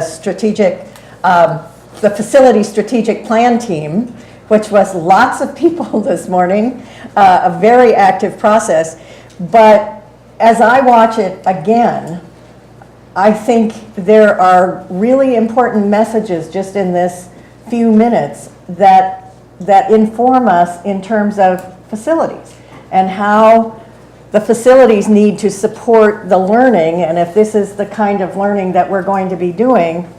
And as you look at it, you will see it again and again because you're in a very special group. But even just seeing what the classroom looks like and how the different groups are working together. And I think there are a number of messages just in this 4 minutes about facilities and how facilities support learning. Dr. Apostle? I3 really is foundational to the facility strategic planning that we're doing, and I think people recognize that. But I also need to give credit to Dirk and Kim Visser, who contributed and made this program possible. They contributed over, well, $20,000 just on this program, and without that, we couldn't have pulled it off. But its potential is immeasurable, I believe, at this time. And I think people are understanding that we need to move to a different place because our students need us to do so. So I'm very excited about I3 and Project Lead the Way and all the different programs that we've implemented, but I think you get the impression that we're just beginning here and we have a lot of work to do.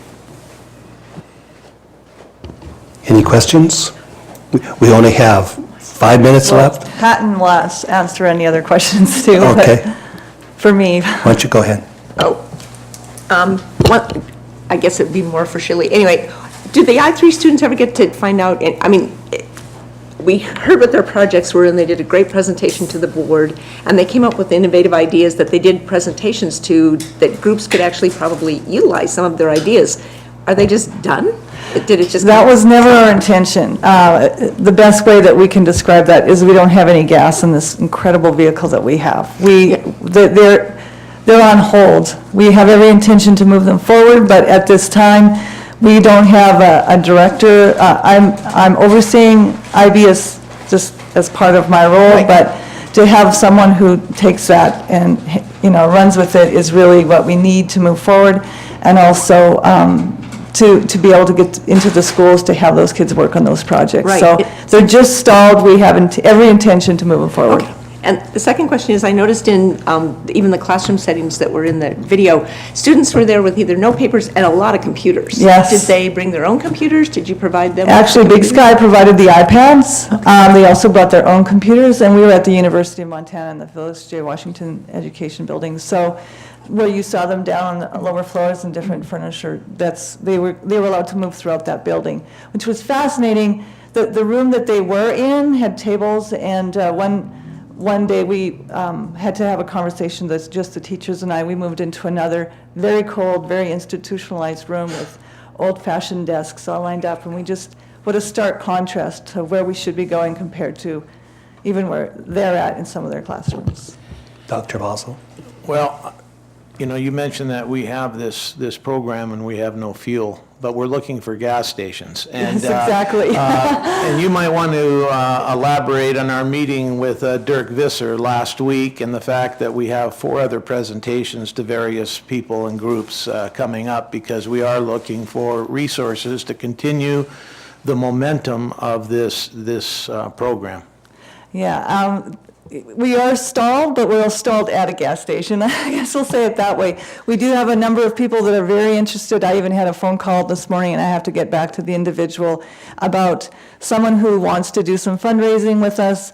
And the gentleman also mentioned in a direction of how I can help to facilitate, and it sounded financially as well. So we keep moving forward. So we're just stopped, but not for long. I really believe that with the connections we've already made, we're going to get this thing going. So I should go, but Hatton will help, and I will also be here next week for the board meeting. Thanks. Hatton, maybe you can elaborate a little bit on the Dirk Visser meeting, because that was a learning experience in itself. We brought the students with us. We had teachers there. That was probably a first for Missoula County Public Schools to be presenting a program of this nature to a business leader. I think it was an amazing experience, and from my experience in media and in nonprofit work, it was a great pitch session. We identified key individuals that should participate, including the students, as Dr. Apostle said. And not only were we reporting to a donor, but we were, prepping ourselves not only for that donor, but for future donors down the line for what are the key value propositions or return on investment indicators that they want to hear. I think that meeting, the components we brought to that meeting, including this video, are a demonstration of the new way we will talk about our programs and our initiatives at Missoula County Public Schools. So This video, I executive produced it, but a local filmmaker did most of the additional interview photography as well as editing and sound work. And I think that's the kind of demonstration that our students and our faculty deserve. We produce high quality results. We can also produce high quality communications about those results. Yes, Doctor. I want to pirate your little program here. Alex and I are presenting to City Club next week, specifically on the present status and future status of public education in Missoula County. And I think what you've just basically kind of knocked out of the park with this thing is exactly where this district wants to go. This was a pilot project, the way I look at it, as to where we envision education going in the future. And I must say that it doesn't mean this is necessarily where it's going. This is where we envision it going, because we will clearly be wrong in some fashion. But we certainly, we in some fashion, but we will be completely wrong if we stay with the model that we're presently in. And so I would suggest to you that this is the kind of thing that needs to be given to a very large audience as rapidly as possible, especially people who can potentially be influential either politically or financially in this. And that, I think venues like that, Alex, quite honestly, are places where this kind of project, this kind of beautifully done, thank you, a presentation really needs to be front and center. Thank you, Dr. Knapp. It actually is already on our school website as well as on our school Facebook page and on our SchoolTube page. So there is nothing that should stop any one of you from liking it and sharing it on your own pages, please, please, please, so that it does reach that universal audience. The other piece is on our SchoolTube page, the tags that are associated with it are innovation, project and problem-based learning, high school, things like that. So people from across the world can search and find this video if they're looking for demonstrations of that sort of thing. The City Club event is a great place to show this video, and I really want to highlight that there are multiple initiatives throughout the district that we'd like to produce this type of video. I know that Heather and I are already planning to talk about a few of those. It's just a matter of, and we're producing one for the Montana Behavioral Initiative as well. Okay, Marcia. Just one more question, or maybe it's a bigger question in terms of funding, but Dr. Apostle's heard me talk at length about there's a project more in the middle schools, but also in the high schools that's called Explore a Vision, and it basically mimics exactly what I3 did, but their major supporter is Toshiba. And so you submit your ideas to this major corporation, and they actually follow up on them and give credit to students if students were the ones that came up with it. And students are allowed, essentially what our students were allowed to do, come up with a real world problem, find a solution to it, envision how you will make it happen in the future and what kind of technology has to be created to do that. And so if you could get someone like a major sponsor who can actually act on the ideas as well, then, it's very powerful. It was pretty neat. So. That's a great question or comment, and there was a gentleman at our luncheon where we presented, not this video yet, but we had students presenting their projects, and he represented both IBM and Lenovo and indicated the same thing. The other piece that I didn't say that I want to highlight is that we intentionally designed this video and a one-sheet sort of leave behind information piece, not only for external audiences, but also for internal audiences, because it's really important, as you identified, Dr. Knapp, that this is what we envision. This is where we're going in Missoula County Public Schools, and we want to use the pride and inspirational nature of this video to affect our entire teaching staff and faculty. Yeah, Dr. Knapp, Apostle. Part of a vision that I want to share is that we take, for example, Project Lead the Way, I3, robotics and electronics, and integrate those programs so that there's a common understanding in terms of where the district is going. And that's when, what Marcia has indicated, that's when people will come into play. One of the things that Karen and I talked with, was it Dr. Bertram from Project Lead the Way. We talked about the possibility of contacting people like General Motors, people that can make a difference in the public schools. And so I think if we package this differently, if we bring these various programs together, I think we'll have a better chance. Because they're so interrelated, it's unbelievable. But I think this morning, with our facility strategic planning, we had probably 20 to 30 people more than we did the last time we met, probably close to about 150 people or more. It was really something to see, and we showed this video, and I was watching people view the video because I had seen the video before. They were very interested in what they were hearing, because that is the direction that we would like our school district to go across the board, especially as it relates to the 21st century and facility strategic planning. So we're going to be talking about how we can begin to integrate these efforts so that it's easy to understand that this is the direction, this is the new direction of the Missoula County Public Schools. These aren't isolated programs. They're coming together in an integrated fashion.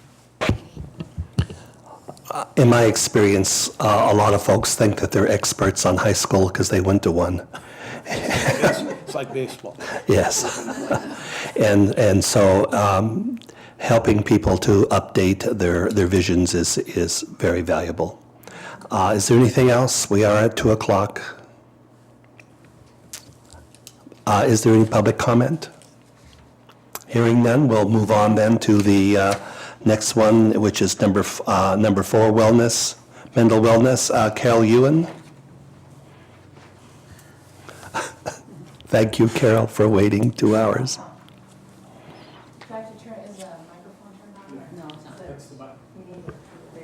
All righty. I'm just waiting for Hatton to get my little PowerPoint up. And I'll be quick. I know this has been a really interesting meeting with a lot of information. So I'll just start while Hatton's getting my PowerPoint up and just give a little background information. Last year, Alex put together 3 different committees, one for safety, security, and mental wellness. And I think one of the things, listening about all the community involvement that I've sat through so far, I think, Alex, you do such a good job of bringing community members together and to come support our schools. And going through this committee, just the level of commitment that we got and the quality of people that were on our team is pretty impressive, and really, it's been really inspirational for me to be involved in this project. So what we ended up after meeting many, many times, it seemed like, was developing mental wellness guiding principles for our district to guide how we serve and how we work with kids in our schools. So the first one is that we believe everyone involved in the life of the student is responsible to student mental wellness and safety. And we put that little thing in compliance with state of Montana because really it's from door to door, from the time they leave their house to the time they get dropped back off at home, that we need to be relating positively with kids. We believe high quality integrated evidence-based mental health services should be available to all of our students, regardless of payment source. We believe all students receiving mental health services should be progress monitored, and that academic outcomes are a key indicator to student mental wellness. We believe common language practice and training for school personnel and mental health providers will improve outcomes for our students. That really the focus on prevention should be as important or more important than the response or the reactive services that we provide for students. So we really want to start focusing more on prevention. That we really need to involve parents, that it's really important to have them on our team, and that our principal emphasis when we are in relationship to mental wellness is strategies that support academic success. And so with that, we came up with 3 recommendations for the MCPS school board. And you've heard this referenced, actually MBI was referenced several times this meeting. And so what the committee would like to do is recommend that all buildings in the district are implementing MBI. They also asked to form and be on an active form, the MCPS forum, and be an active member of an ongoing task force related to children and mental wellness. So keeping the momentum going that we got from the community and meeting regularly to look at how we can provide better services for kids. And one of the primary things that we want to do, or the first things that we would do, is review and revise our district crisis plan addressing mental wellness. So I'm just going to do a quick MBI. You got to show the triangle every time you talk about it. But it's really the prevention model where you put in place strategies for prevention, where you teach and reinforce expected behaviors and create a more preventative, proactive environment than reacting. Then through that you create your tier 2, which would be the check-in, check-out that we talked about, or small groups, or mentoring, where kids can access that within 48 hours. The goal is within 48 hours that you identify a student as needing support, you're able to get them into something quick. It's ongoing, it's happening all the time. And then the third tier is for the really high needs kids, and it's all integrated. And so what the cool, exciting thing about, I think, what happened in this meeting is our community is embraced this model and wants to look at how they can organize their services that they provide. Agency Mental Health Services around the MBI initiative. All this is kind of hard to see, but I just wanted to do a little chart of the schools and where we are in MBI implementation. And as you can see that almost all of our schools except for Willard at this point are emerging in the universal, or that's that tier 1 that hits, that's for all kids. We have quite a few that have their tier 2s in place where they're having those automatic interventions up and running for kids that can be put in pretty quickly. And I just put emerging for tier 3 because I just think we're always going to be working on that. That's just that's the hardest piece of the puzzle, to really make sure that we're getting that for everybody. So putting it all together, so what we're going to be doing with our community, we're calling it the Mental Wellness Task Force, and I believe that they're going to have a safety and security task force. And so how we envision that moving forward would be that we would have the MCPS Safety, Security, and Mental Wellness Leadership Committee that would consist of myself, Burley, and possibly some regional directors, where we'll be making our agendas, planning the meetings, and then we'll be having the Mental Wellness Task Force meetings and the safety and security meetings. But we recognize that there will be some overlap, and we really need to be communicating with one another. So using our leadership, our district leadership committee, will be one way to really be able to make sure we're well coordinated when we move forward. So that's my quick little presentation. Well, thank you. Yeah. We have a question here from... Yeah, I wonder, Carol, could you go back about 3 or 4 slides where you had the 3 recommendations from the committee to there. I think you've really kind of struck on something that I don't think I've heard in the 4.5 years I've been on this board, which is we as a school district consistently ask of our community to do things to help us. What number 2 is the other direction, to some extent. We get involved with asking people to come in and help us with our needs, and yet very similarly, and I've had plenty of conversations with Blair Davison, because she and I sit on a lot of different things in a lot of different parts of this community, that you talk about an orphan part of the community. It's the mental health world out there, the folks that are at the mental health center, the folks that Blair deals with, they're out there. You talk about being out on a limb. They are really out there struggling to try to get some kind of visibility and support and all. And I think this particular needs to be emphasized, that there has to be, we have a lot of resources in the school district that need to go out to the mental health community and help support them in their endeavors community-wise, because this can't just be unidimensional, unidirectional in this endeavor. This is a big, big thing right here. Absolutely. I think that's one of the exciting things about the task force, is that oftentimes we're doing things in the school and we're doing it our own way, and then you have the mental health agencies all out there operating and no one's coordinating. The families are getting multiple plans and services.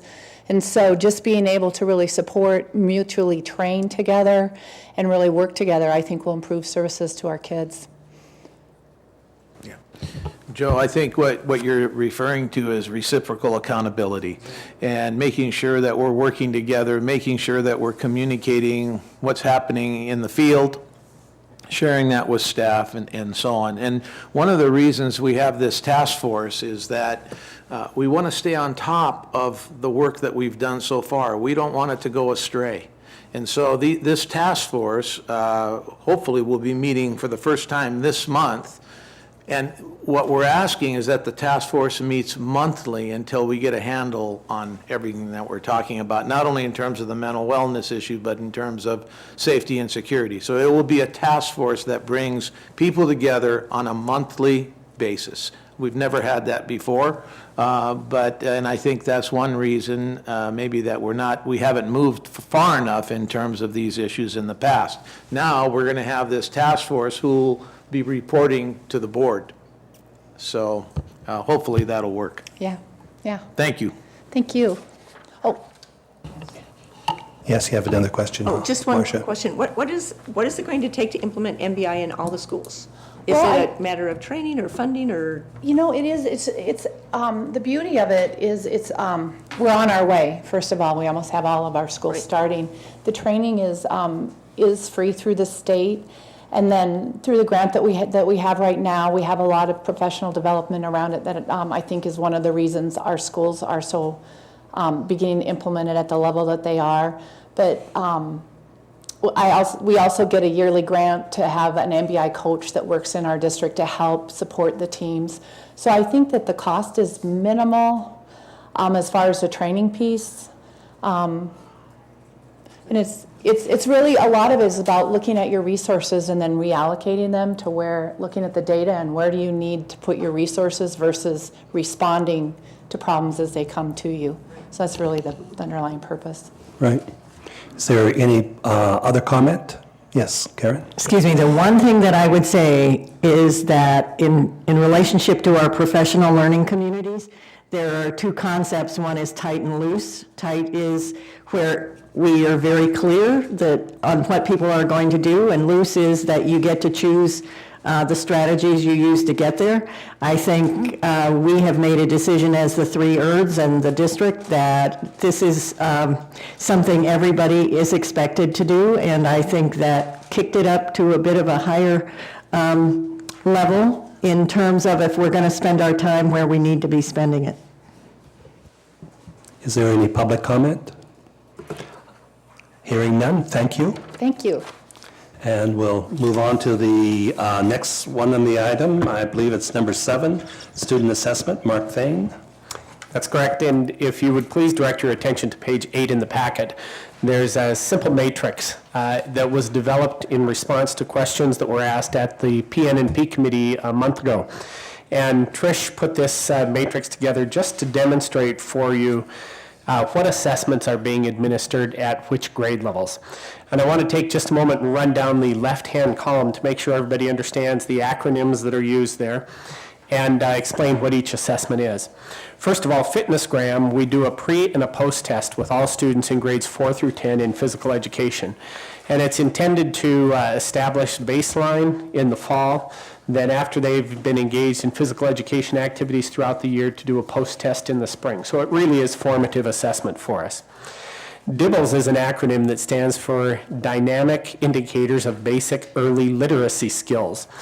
Again, it's a formative assessment. These are 1-minute snapshots that are administered individually one-on-one to our students in grades K1 and 2.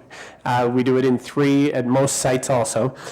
The intent is to help teachers understand what specific needs students have as they're emerging learners in literacy, and to help them appropriately intervene and to group those students for instructional purposes. So again, a formative assessment that's administered at the classroom level. MAP is an acronym for Measures of Academic Progress. And we actually purchased a subscription from the Northwest Evaluation Association.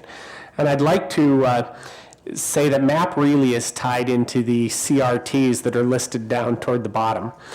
With the CRTs, that's our state assessment, and we know what the strands are within each content area that we purport to teach, and our curriculum is designed to help students meet specific standards and benchmarks. If we rely solely on the CRT, though, teachers don't really have any pre-assessment data. The students take the test in the spring, and we get that data the week school gets out, typically. So it's of relatively little value to us.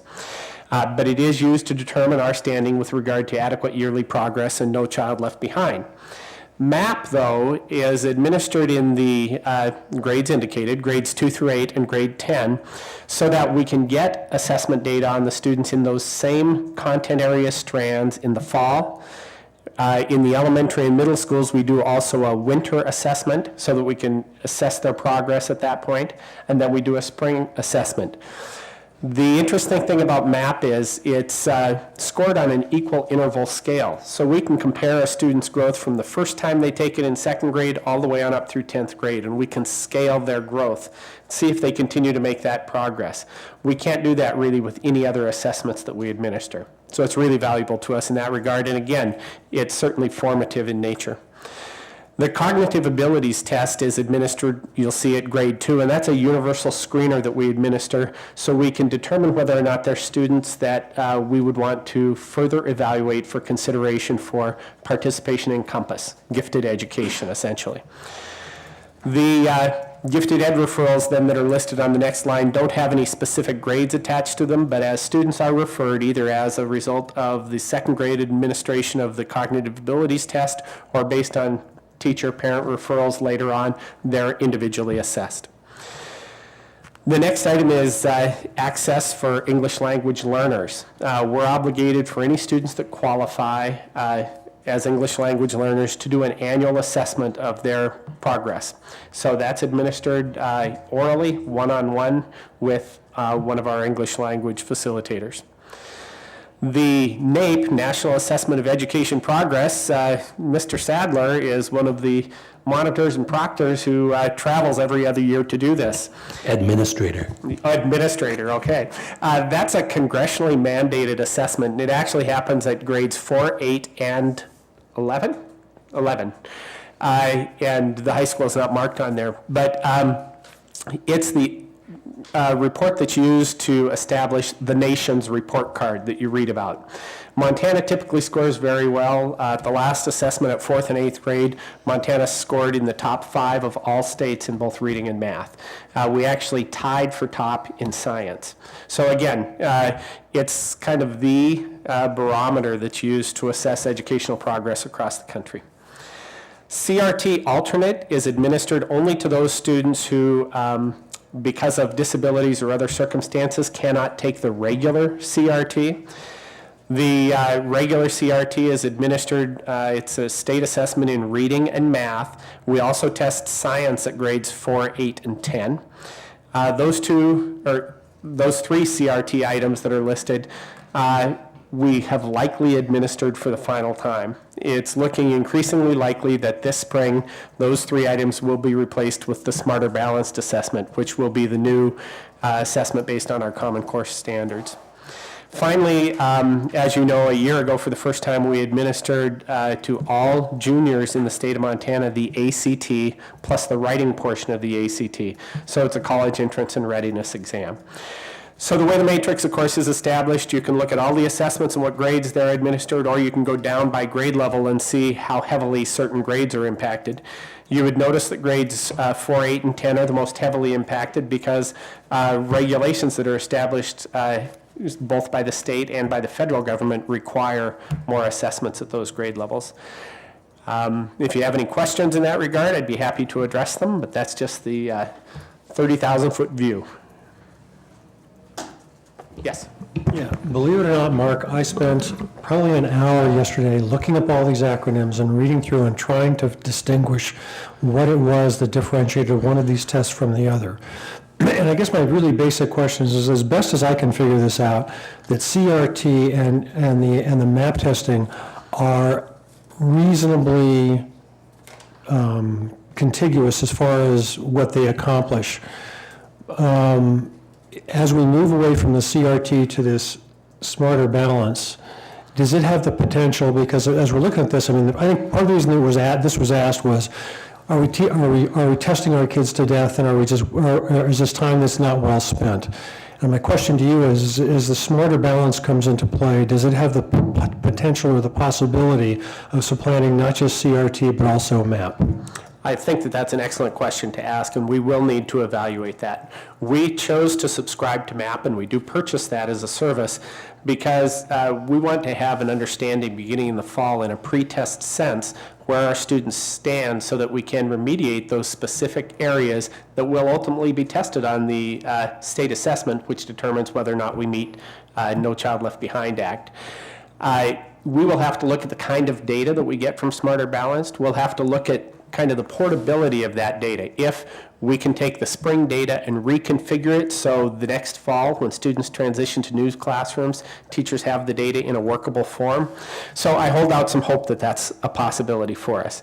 I did not mention with regard to MAP, we do have 3 schools, elementary schools, that actually purchase MAP for kindergarten and first graders on their own because they find the data to be that valuable. So beyond what the district supplies, those schools have endeavored to do that on their own. Yes, Marcia? Just a question from a parent's perspective. We just got MAP testing that was done last year in the 10th grade last week, the results. And so which part of it is the delay so parents don't find, I mean, if the data is kind of available just after school gets out, but it doesn't get to parents, and is that impacted by the Smarter Balance test because that's a computer-generated test, so you might be able to get results more quickly? Those are excellent questions. What happens with the CRT, we have administered it typically right around spring break time. The window closes. We get the aggregate data for the schools, and we get an understanding of whether or not a school has met AYP, but we don't get the individual student data until well into the summer. Normally it's sorted, and usually it's sent out right before parent-teacher conference time, so that if parents have questions about it, they can take the sheets in at parent-teacher conference time and get those questions answered. There may be a need to review that system because there is such a tremendous delay between the time the kids take the assessment and the reporting gets in the hands of parents. But part of that is the entire state's tested. It goes to New Hampshire for scoring. It comes back through the state to us ultimately before it's distributed. Okay, are we done yet? Everybody happy? You have a comment, Dr. Apostle? No. Is there any public comment? Okay, moving on to number 8. Patton, my dear. Thank you. Okay, just a little update about professional learning communities. We just want to bring just a small snippet from time to time. One of the things that we've learned over time is that a little redundancy is not a bad thing, because every time we talk about something, it's hard to remember everything that we talked about. So there are three major components, 3 big ideas in professional learning communities. It's on page 3. First of all, that the fundamental purpose of school is to ensure that all students learn at high levels and all staff are committed to lifelong learning to support successful achievement for all students. That there's collaborative teamwork and interdependence among teachers.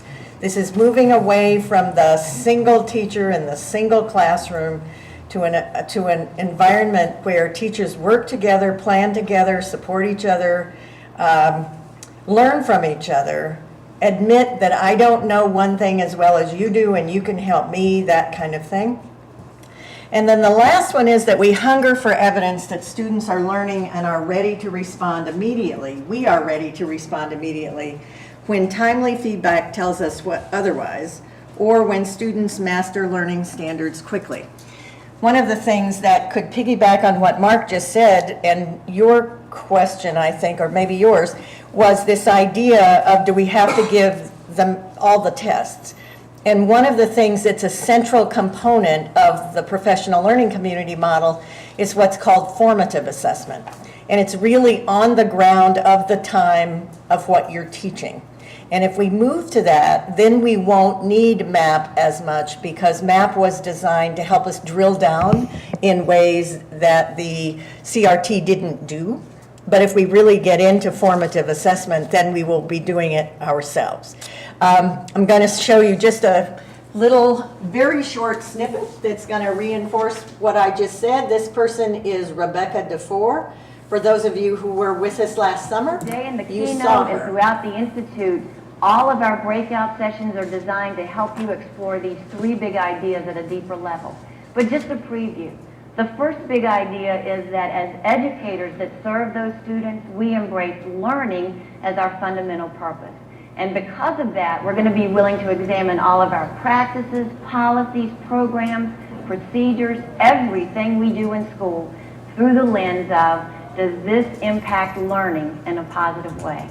We also recognize that there's no way we can ever hope to help all kids learn unless we, the educators who serve those students, learn to work together. So we build a collaborative culture. We take collective responsibility for the success of all of our students. And we use results to drive our efforts, to let us know whether what we're doing is truly making a difference. We become very, very results-driven, evidence-based practitioners. So those are the 3 big ideas that will drive our work throughout the Institute. And there it is, and I don't guarantee you won't hear it again, but. Any questions? Okay, Thank you. I thank you. And we move on then to the dual language immersion, part 2 of 3. I have to leave in a few minutes. What would you like me to do? Oh, Oh. rest, I think, is informational only. Okay, want to go to the minutes? Sure, go ahead.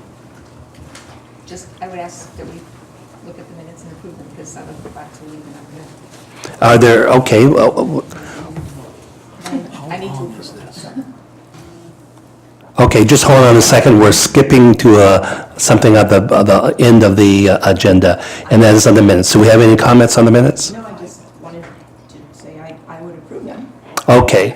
There is a change that we need to make, and that is, as my understanding, Rose Dixon is not a member of this committee, that Joe Knapp has been substituted for her.